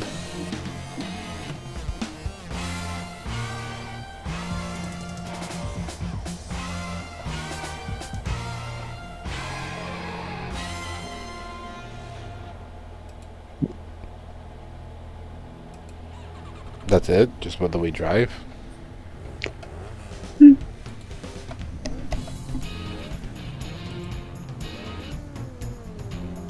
Doesn't seem like it would do to get fully in each other's business.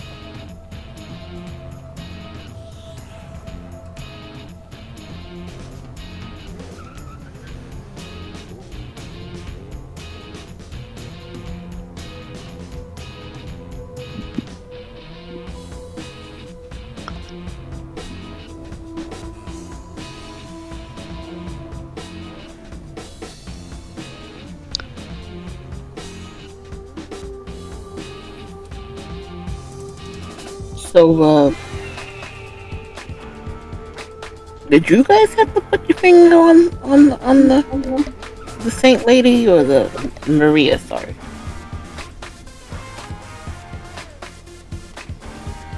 We have what? The Santa Maria. Did you guys? Yeah, that.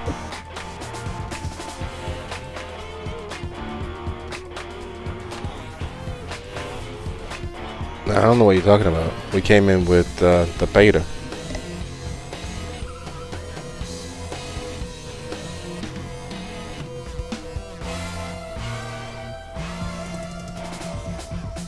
That's weird because Del made us put our fingers on the Santa Maria and said it was like part of the cool kids club, and if we didn't, something bad was gonna happen. We've been here for the last 2 hours, and the beta did whatever he was doing with those candles and those ashes and making the place all too cold.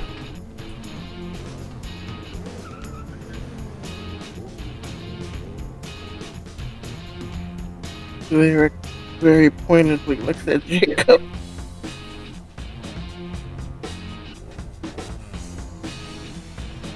What? What did I do? Did you not just hear what he said? That the Feta and them have been here for the past 2 hours with candles and ashes. Right as we showed up and put our blood on the Santa Maria.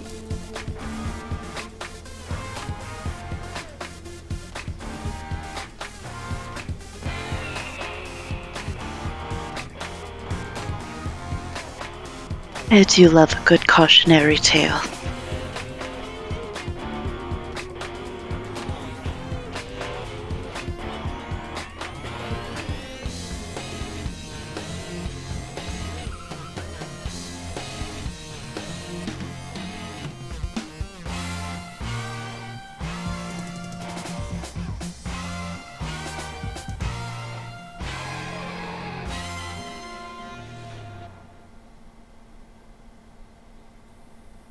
Wait a minute. You said that they're drivers, right? Yeah, we are. Are you guys normally driving Dell? Because Dell's driver went missing. No, different kind of drivers, dear. His driver? He don't got no driver. You mean the ghost thing? For the vehicle went missing? I thought that was pretty cool. Having a possessed car that can get you anywhere. It's a what now? Wait a minute. Yeah. The guy said his name was Arthur, and then they'll call him Sammy, and then there seemed to be some sort of confusion, and then we're sitting there getting ready to go, and then we notice there is no more driver.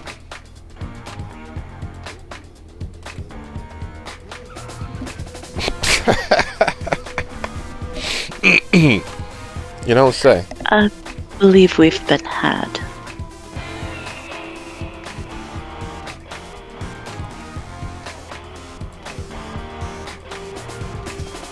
You two seem to know something. Nah, don't mind me. Don't mind us. Yeah, no. Something in my throat. Yeah. Delightful practical jokes go. Possessed car, I'll have to add that to my rotation.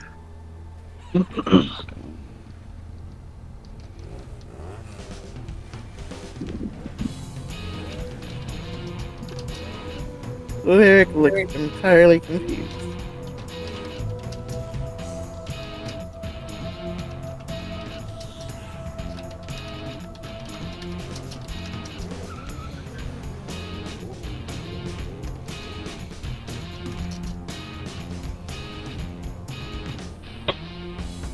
So he wasn't kidnapped by something.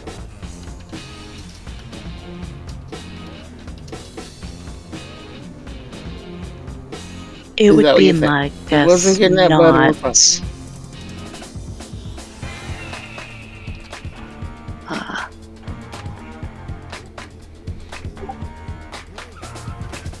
So then why was the radio all weird? That's above my pay grade.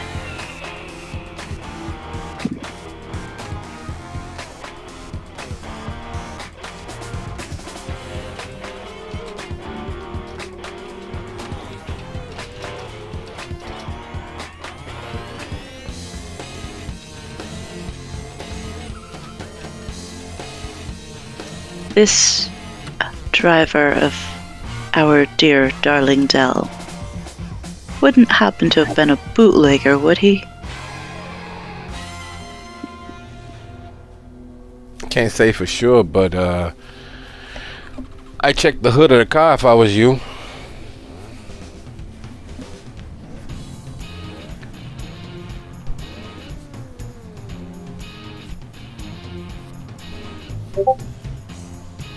My car or the one that was left behind by my residence? The one probably left behind.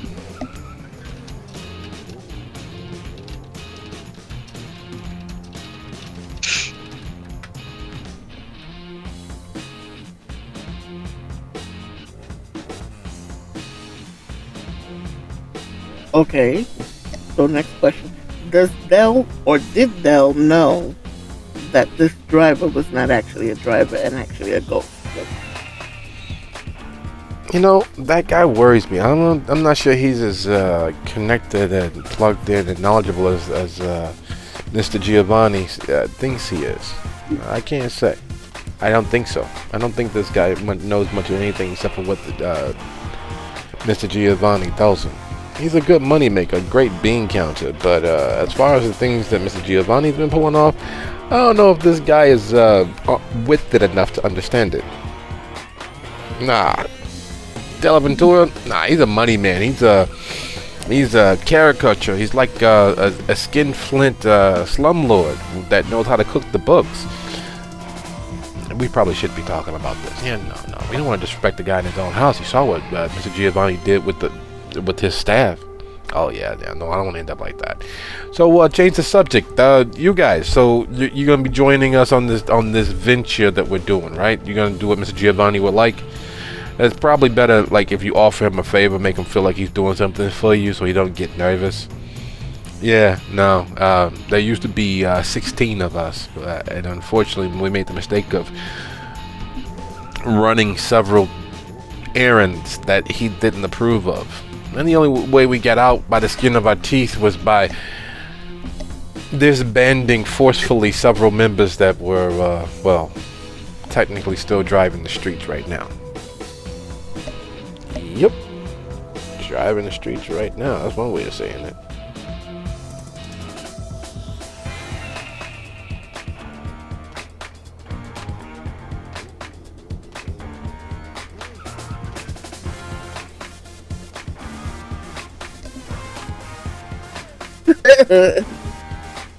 Lyric is just like watching the two of them. Not really.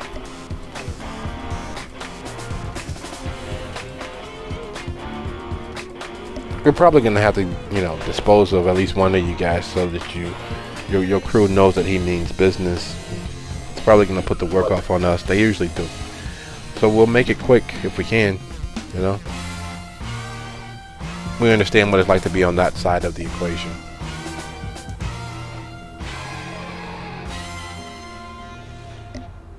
That's very kind of you, but I don't believe that'll be necessary just yet. When he pulls his people out of the way, anybody who actually, is inside the Enterprise, it's solely so he can give them their marching orders and give them plausible deniability, like they didn't know they were leading you into a trap. They didn't know they were leading you into a place where you'd have to sacrifice something, whether it's a finger, a member of your crew. It's to leave them with a good conscience, as it were, while he makes sure that the dirty work is done. He's probably going to start with whoever isn't being gifted something, and just between you and I, he always starts off nice, and he keeps it nice throughout, but that niceness is just so that you feel more at ease walking along peacefully and calmly to your final resting place. Then he's probably going to bind your soul into something. You saw the rings that he's wearing. He has other jewelry like that belt buckle that were people who didn't get the program, didn't know what was what. If I were you all, I'd try to probably find a way out of here, disappear for a while, lay low, not draw too much attention to yourselves until he finds something else to do. Yeah, no, don't stop telling them that, man. You're making them not nervous. You're making them pissed off. You don't want to piss people off. He's going to get pissed off at us. But it's the truth. Yeah, and he doesn't mind you telling the truth, but you probably shouldn't say too much, Yeah, you're right. Happier news. You guys try any of the Italian food downstairs? It's fucking great.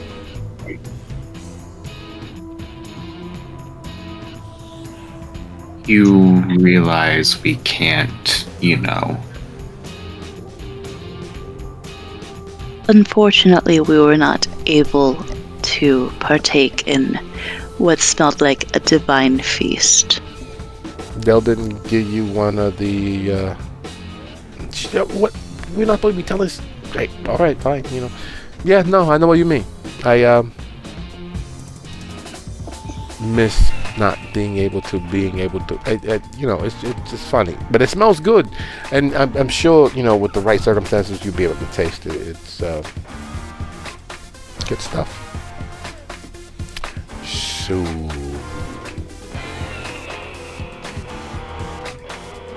Hey, wait, is that there? Yeah, they're coming.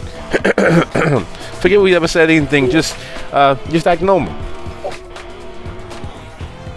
And the footsteps growing once more closer to the door.